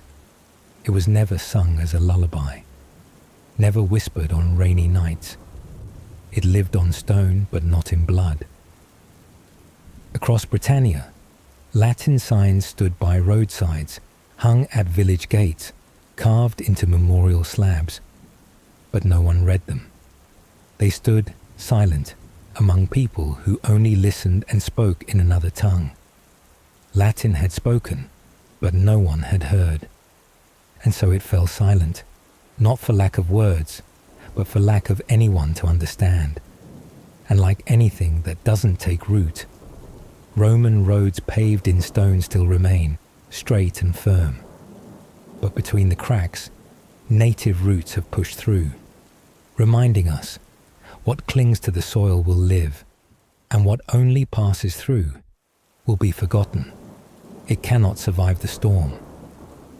People still call the 4 centuries of Roman rule in Britain the era of Roman Britain. It sounds grand. It sounds like the whole island memorized Julius Caesar, dined with silver knives, and built homes exactly according to blueprints from the Roman Institute of Architecture. But no. Romanization in Britain was like putting makeup on a face that just woke up in the forest. The powder looked nice, but underneath was still rough skin, red from cold wind and muddy fields. Of course, there were traces of empire, roads that ran straight as the ideals of a dictator, Roman-style villas with underfloor heating, but only for the elite in the southeast, public baths, temples and mosaic tiles recording the names of imported gods. Jupiter, Mars, Venus. They came with the army, were given statues, placed in temples and carved into marble. But this land already had gods, river spirits, spring guardians, nameless tree souls whispered to by villagers in the morning mist. The Romans tried to rebrand them, turning Tutatis into Mars, Brigantia into Minerva. But it was like putting an Italian wine label on a jar of local honey. Everyone could tell the scent wasn't right. But when you leave Londinium or Camulodunum and walk past an abandoned temple of Mithras, where once Roman soldiers whispered prayers, now you only hear goats bleating. Local children turn the temple into a sheep pen, string clotheslines across the altar. What was once sacred is quietly erased by convenience, and completely so. And step into the misty northern hills, where there are more mosses than cows. You'll find a Roman Britain. That isn't very Roman. The people there, though living under the SPQR banner, still wore coarse wool tunics, fur hats, spoke in their mother tongue, and painted their faces with ash. They didn't pray in Latin. They didn't light fires with Vesta's sacred flame. They burned wet wood, rotten straw, and ancestral ashes.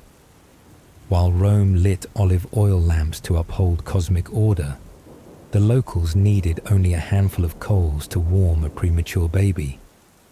The empire's fire glowed, but was cold. The village fire smoked, but carried human breath. They prayed to rocks, to springs, to the wind. Latin could be carved into memorial stones, but in these people's hearts, it never left a mark. It couldn't replace the first cry of a newborn, the lullaby, or a scream during winter fury. It was like a fancy guest, attending the feast but never washing the dishes. Polite, charming, useful, but never familiar. In Roman monasteries, priests might speak Latin. In the army, generals could shout slogans in Latin. But in the little mud house, where a man was stitching a shoe for his daughter, the language was still Brythonic, and the smile was still Celtic. Rome had built, but never embraced. Between the Roman cities and native countryside, a gap always remained. In Londinium, people prayed in Latin inside stone temples. In York, an old woman lit a sheep-fat lamp beneath an oak tree, whispering words only she understood. One side looked to the sky, the other sank into the soil. They held councils but didn't invite villagers. They built temples for Roman gods, but forgot the ancestors worshipped in open fields. And so, Roman Britain was just a dusting of powder on cheeks red from cold. It never became skin. It never touched breath. Never did. And maybe never meant to. Latin was a summer lover, beautiful, dazzling, full of ideals, but always had a return ticket to the continent. Brythonic was the one who stayed, clumsy, muddy, but knew how to sing lullabies, patch clothes, and sit silently through the winter of famine. One spoke well, one listened. Which one you choose depends on what your heart believes is real. There were no trumpets, no official announcement, no message saying, "I'm leaving, take care of yourself." Rome withdrew from Britain around the year 410, with all the silence of a man too tired to argue. And honestly, who could blame them?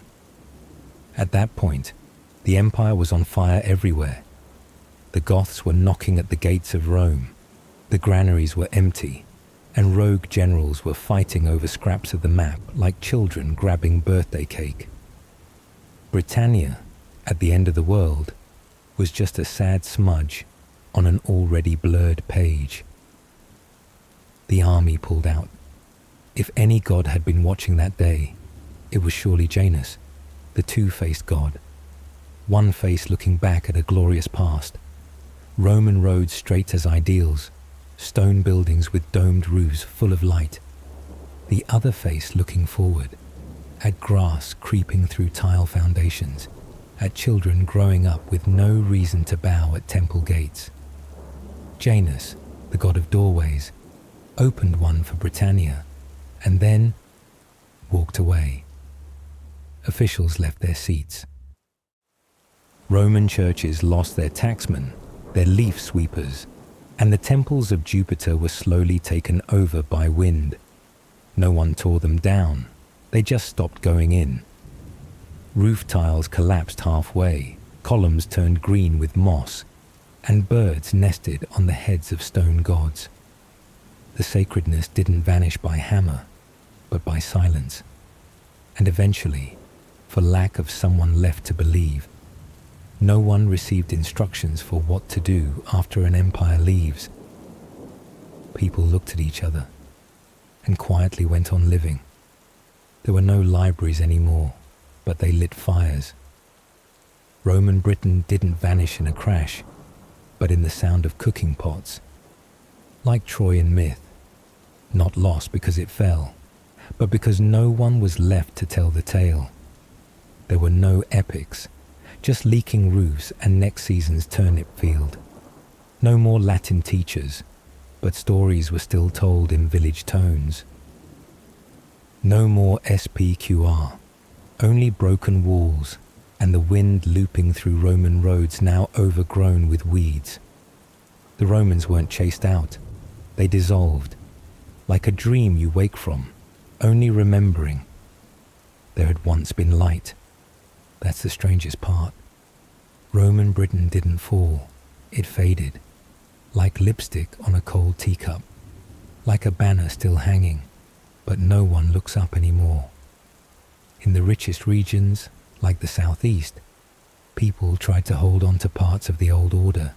They kept holding festivals, reused old Roman pottery, recited a few Latin words at weddings, but only a few years later, it all shattered. The pottery broke, Latin cracked, and the kids growing up had no idea who used to live in those brick houses. A civilization, if not written into the bodies of the living, will vanish with those who leave. And so Latin retreated too. Latin said, "I brought law, gods, oil lamps." Brythonic replied, "I have rain, potatoes and naps between hay cuttings." Latin nodded, "Remember me." Brythonic shrugged, "If I have time." No longer in children's mouths, no longer on new signs. Still there, in stone, but no one reads it. Like an ex's name in your inbox. It exists, but no longer gets replies. When Rome pulled out, the people of Britannia had no idea that it wasn't the end, just a breath between two dreams. Because soon after, along the salt-swept eastern paths, silent sails began to appear, not glorious like the ships of Odysseus, not majestic like Roman legions, just small boats carrying men, iron axes, and a language no one understood. The Angles, the Saxons, the Jutes. 3 names that sound like a folk band lineup, but they brought no instruments. They brought axes. Each tribe was a new incantation, and every strike was a wooden declaration. From what we now call Denmark, northern Germany, and sea wind-bitten corners. They didn't knock. They didn't send a residency letter. They arrived, like grassroots, quietly clinging to soft soil, then never letting go. They didn't worship Jupiter. They brought Odin. Instead of oil lamps in bathhouses, they lit fires in the snow. Instead of stoic philosophy, they had the Edda, short, blunt verses, like Mjolnir falling on the sleeping earth. And in the shadows of abandoned Roman villas, partially buried by moss and crows, the Anglo-Saxon warriors built wooden homes, carved Yggdrasil onto the doors, and recited poems of Ragnarok beside red fires. Unlike the Franks across the Channel, the Anglo-Saxons didn't bother learning Latin, didn't care about Jupiter, didn't pretend to like Roman pottery. They built with wood, spoke Germanic, and called the natives wheelers, strangers, not integration, but a reset from scratch. If Roman mythology was a mosaic, the Anglo-Saxon mythos was an uncarved log, rough, but shelter-worthy when winter came sooner than expected. Why? Because by the time they arrived, Roman Britain was no longer a living body, just a skeleton of stone, and a few spells with no one left to listen. The Anglo-Saxons weren't more brutal than others. They were just more efficient at replacing. No temples built atop old ones. No Mars in Odin's disguise. No half-hearted theology. Only forest fires and maps redrawn in ash. They moved the shrines elsewhere. Didn't lay a language on top of language. They cut roots and planted anew. If Latin was a summer lover, Anglo-Saxon was the one who pitched a tent in a winter storm. Not beautiful, but present. And so the native tongue, Brythonic, began to shrink. It pulled back to the corners, slipped into the woods, hid in mountain villages, and slowly, lost the ability to resist. Not because the Anglo-Saxons forced them to learn a new language, but because survival now spoke a different accent. To beg for grain, you needed to speak with an axe. To keep your land, you had to learn the word thane. A child growing up in the market, hearing butchers shout prices in Anglish, watching judges rule in rune law, and realizing, to survive, you must pronounce the name of the sword holder correctly, would not learn his grandfather's tongue, but the one spoken by the knife seller. Brythonic, like a mute old man, watching his grandchild laugh in another language. No one kicked him out. There just wasn't anyone left waiting for him to speak. If two places were once Roman provinces, once had amphitheatres, once sent taxes to Rome, then why did one become France, speaking Latin blooming like warm morning bread, and the other become England, speaking Anglo-Saxon cold as paving stones? Same beginning. But the ending, like two classmates, one became a poet, the other dug wells for hire. In Gaul, what would become France, the Franks arrived with iron shoes and ambition, but they didn't destroy everything. They just added their names to Rome's tombstone. The Franks didn't tear down Roman villas. They married Roman daughters, learned Latin, named their sons Charles, Louis, and gradually spoke Gaulish Latin as smoothly as if nothing had ever changed. They were invaders who knew how to play successors, like someone arriving late to a party, but still willing to wear a blazer.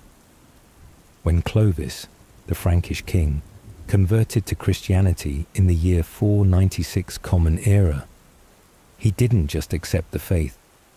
He inherited the network of churches, Roman law, and local authority. He didn't need to destroy the old empire. He just had to step into its place. Saint Martin of Tours, who spread Christianity in rural Gaul using Latin, built hundreds of churches, paving the way for the preservation of Roman language and culture. Meanwhile, in England, no saint had time to reach the wind-howling western hills before the Anglo-Saxons arrived, bringing blades and war songs. Images of French monasteries resemble cultural ovens, where Latin was handwritten, line by line. But in England, there was only ash and more ash, because the monasteries were burned too. In Gaul, Latin became embroidery on a monk's robe. In England, Latin shattered like mirror shards, reflecting a broken world. In Gaul, Latin was hot soup poured over bread. In England, it was churned up like ruins beneath Saxon floors. No one bothered to chew. An old Latin inscription carved into stone in southern France is still read by students.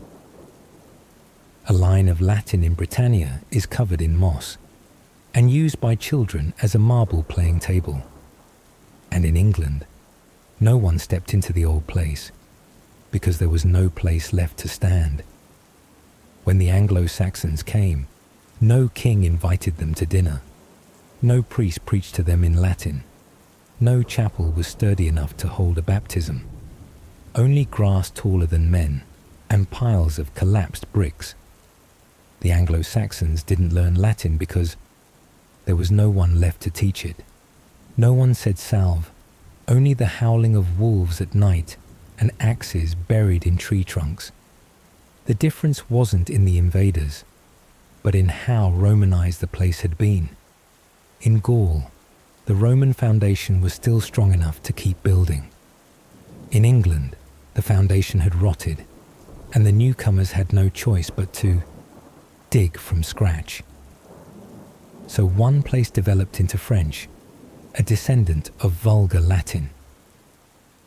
Another fell into the arms of Old English, a child of war, army camps and fog. Still bread, but in France, it's a soft, fragrant baguette.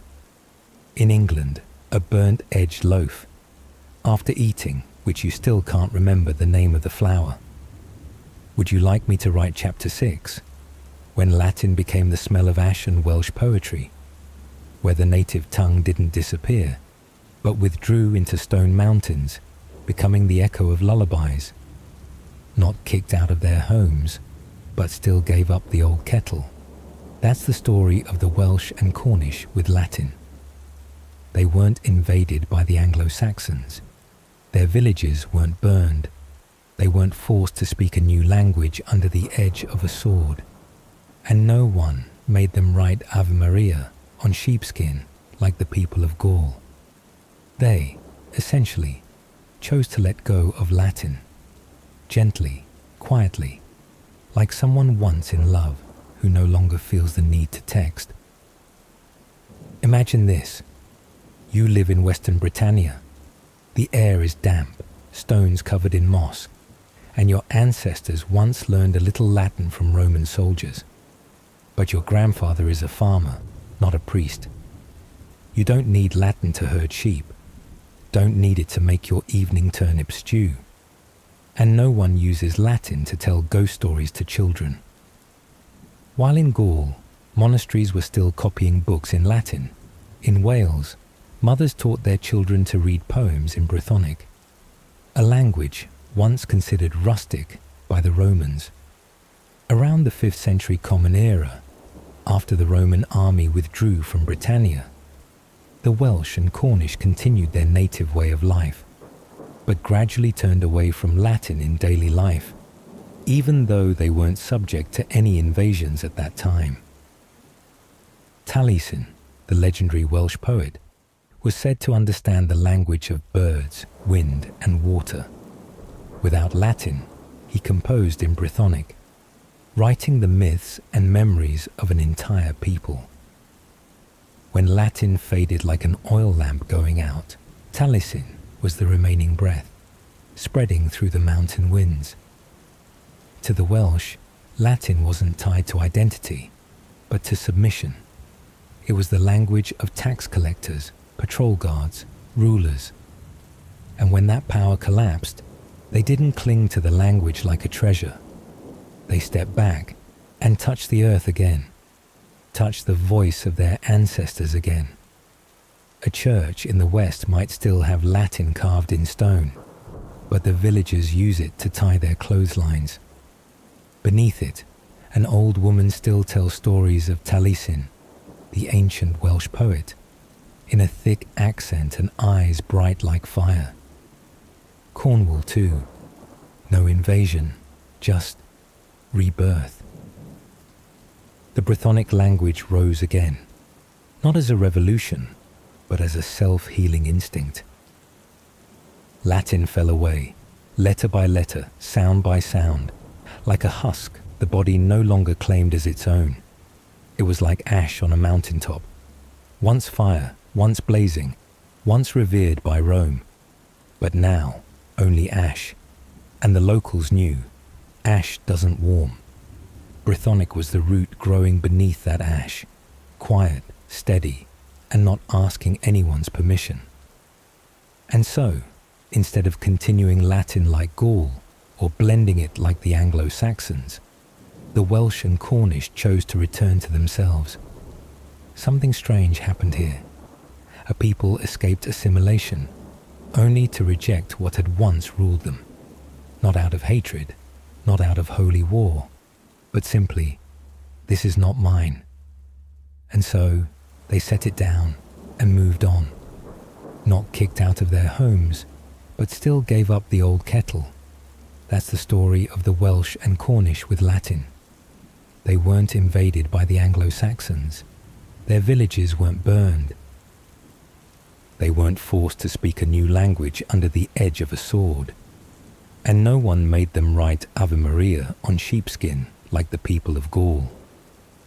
They, essentially, chose to let go of Latin, gently, quietly, like someone once in love who no longer feels the need to text. Imagine this. You live in Western Britannia. The air is damp, stones covered in moss, and your ancestors once learned a little Latin from Roman soldiers. but your grandfather is a farmer, not a priest. You don't need Latin to herd sheep, don't need it to make your evening turnip stew, and no one uses Latin to tell ghost stories to children.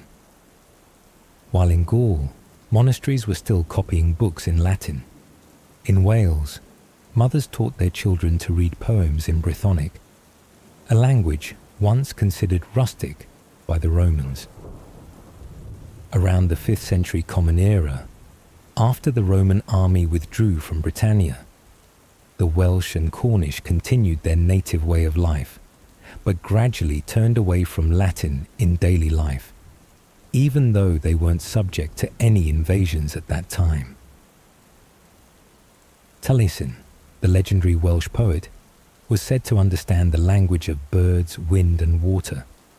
Without Latin, he composed in Brythonic, writing the myths and memories of an entire people. When Latin faded like an oil lamp going out, Taliesin was the remaining breath, spreading through the mountain winds. To the Welsh, Latin wasn't tied to identity, but to submission. It was the language of tax collectors, patrol guards, rulers. And when that power collapsed, they didn't cling to the language like a treasure. They stepped back and touched the earth again, touched the voice of their ancestors again. A church in the West might still have Latin carved in stone, but the villagers use it to tie their clotheslines. Beneath it, an old woman still tells stories of Taliesin, the ancient Welsh poet, in a thick accent and eyes bright like fire. Cornwall too, no invasion, just rebirth. The Brythonic language rose again, not as a revolution, but as a self-healing instinct. Latin fell away, letter by letter, sound by sound. Like a husk, the body no longer claimed as its own.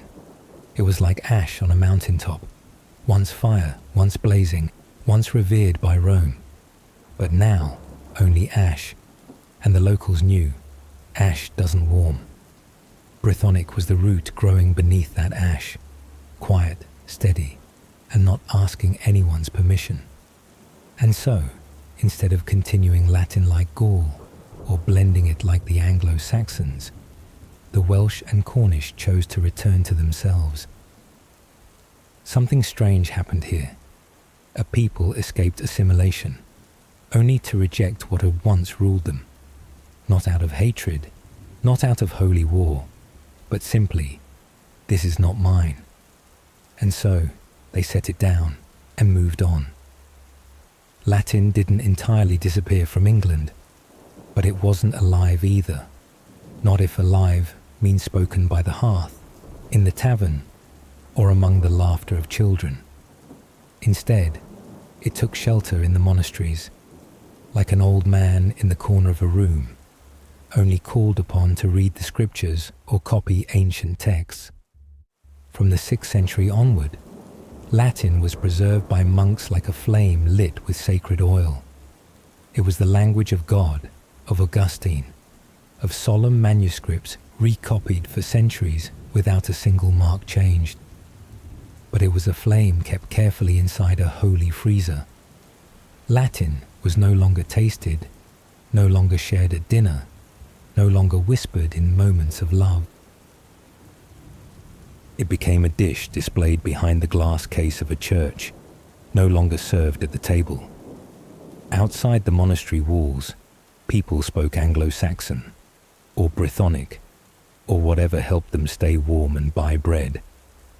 Meanwhile, inside the monastery, Latin lived on the tongues of scribes, in black ink on sheepskin, and in the sighs of tired students conjugating verbs.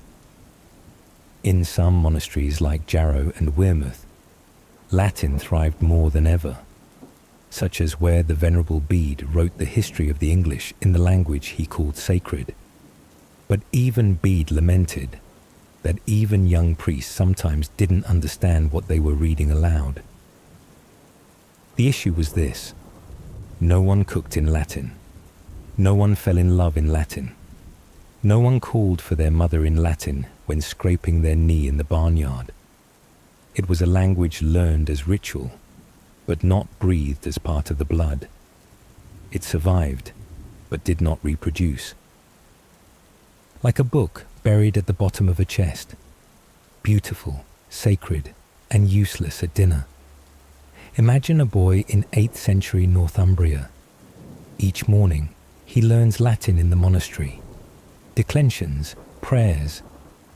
But at home, his mother calls him by an Anglo-Saxon name, cooks porridge in Brythonic, and his father invites him to hunt in the language of the Anglians.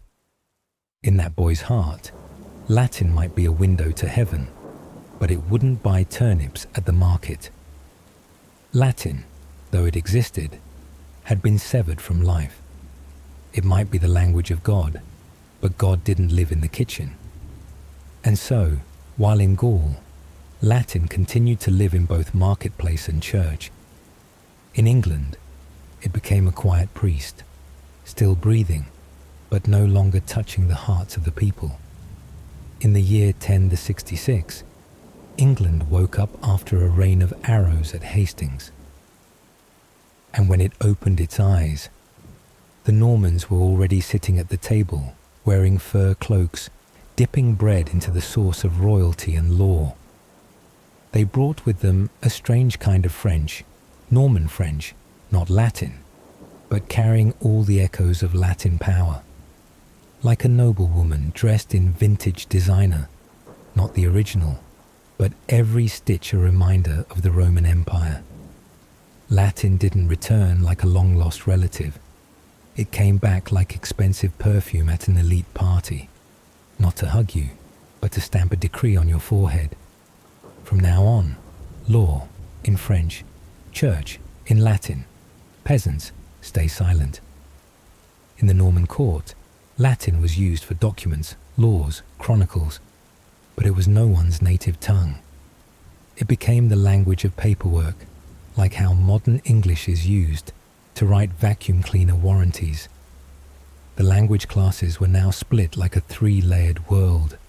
At the top, Latin, language of gods and law. In the middle, French, language of nobles and power. At the bottom, English, language of shepherds and dung shovelers. Meanwhile, the noble class used Norman French to flirt, insult, and name dishes. Chickens were still raised by peasants, but on the banquet table, they became poulet. And the Normans were the ones holding the knives and forks. Latin lived in documents. French lived at the table. English lived by the pigsty.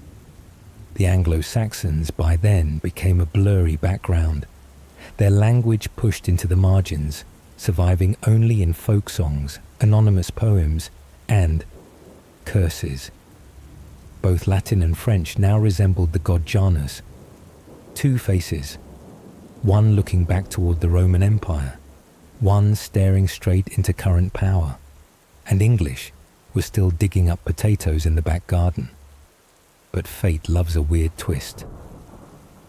No one expected that this chaotic blend of Old English and French Norman would give birth to a hybrid. The very thing you're reading right now, modern English, a language that can write a thesis and make memes. Half is dirt-stained Anglo-Saxon, half is powdered Latin, and somewhere in between is an Englishman sipping tea, pretending to understand it all. And so Latin, after a long journey from tavern to monastery to castle, was no longer a living language. It became an aesthetic ghost, present in constitution, education, salvation, but never something you hear shouted when a brick falls on your foot. For a language to live, it needs more than mouths to speak it. It needs land, it needs roots, it needs children learning the alphabet in that very tongue, mothers scolding their kids in that tongue, and drunk old men swearing in that tongue at the village pub. Latin in England no longer had land to grow on. After the Anglo-Saxons arrived, with their language, their culture, their mythology, Latin was no longer necessary for survival. If one day you have to choose between shouting salve or help when your house is on fire, you'll understand why Latin died. Unlike in Gaul, where the native nobility continued speaking Latin and passed it on to their children, in England, the people who could have preserved Latin had either vanished or were pushed down to the lower classes, or switched to Anglo-Saxon just to survive. And when a language leaves the dinner table, leaves the bed, leaves the first cry of a newborn, it's no longer a living language. It becomes an echo in books, and books the poor don't read. So Latin couldn't breathe, couldn't curse, couldn't confess love. And so, a language that was once the bloodstream of an empire became the tongue of the dead among the living. No one killed Latin. It was just gradually forgotten, like an old vase placed in a museum, with a long description plaque, but no one stops to read it. Latin wasn't betrayed. It was overtaken by the needs of survival. And when there was no land to grow on, no roots to cling to, Latin in England retreated to monasteries, churches, and legal records, only to die once more, this time in the silence of a crowd that no longer needed it. Latin, a language once spoken by emperors, generals, priests, and drunken soldiers on the frontier, survived not through blood, but through schools and the dream of becoming a doctor. No one uses Latin to call out in the market anymore. No one writes love letters in Latin, and if they do, it's probably for college entrance exams. But Latin still lives, in the form of vocabulary heavy with academic scent, where a single word can be longer than a sigh. You don't say love. You say amorous affection. You don't die. You expire. You don't lie. You fabricate a falsified narrative. Latin became the skeleton of vocabulary, a frame that modern languages cling to when they want to sound elegant. It's no longer flesh and blood, but it is the bones. Words like justice, liberty, education, constitution are all Latin makeup dusted over the wrinkles of the present. Latin wasn't reborn like a phoenix. It was patched like an old coat, torn at the shoulder, frayed at the collar, but still treasured, because stitched into it are the names of an entire civilization. And then something strange happened. The English, those who had once let Latin dry out and die in monasteries, brought it back in the form of global English. Latin isn't a living language, but it lives in law, in medicine, in religion, in the words sworn during inauguration. When you say alma mater, you're referring to a dead mother, still feeding you with ashes. Latin is no longer the wind blowing through the fields, but it echoes in stone buildings where people pretend to be immortal with borrowed quotes. A language once buried in mud by time and conquest eventually raised its head again, not to come back to life, but to serve as the foundation for others to stand upon. Latin did not die. It simply changed the way it breathes.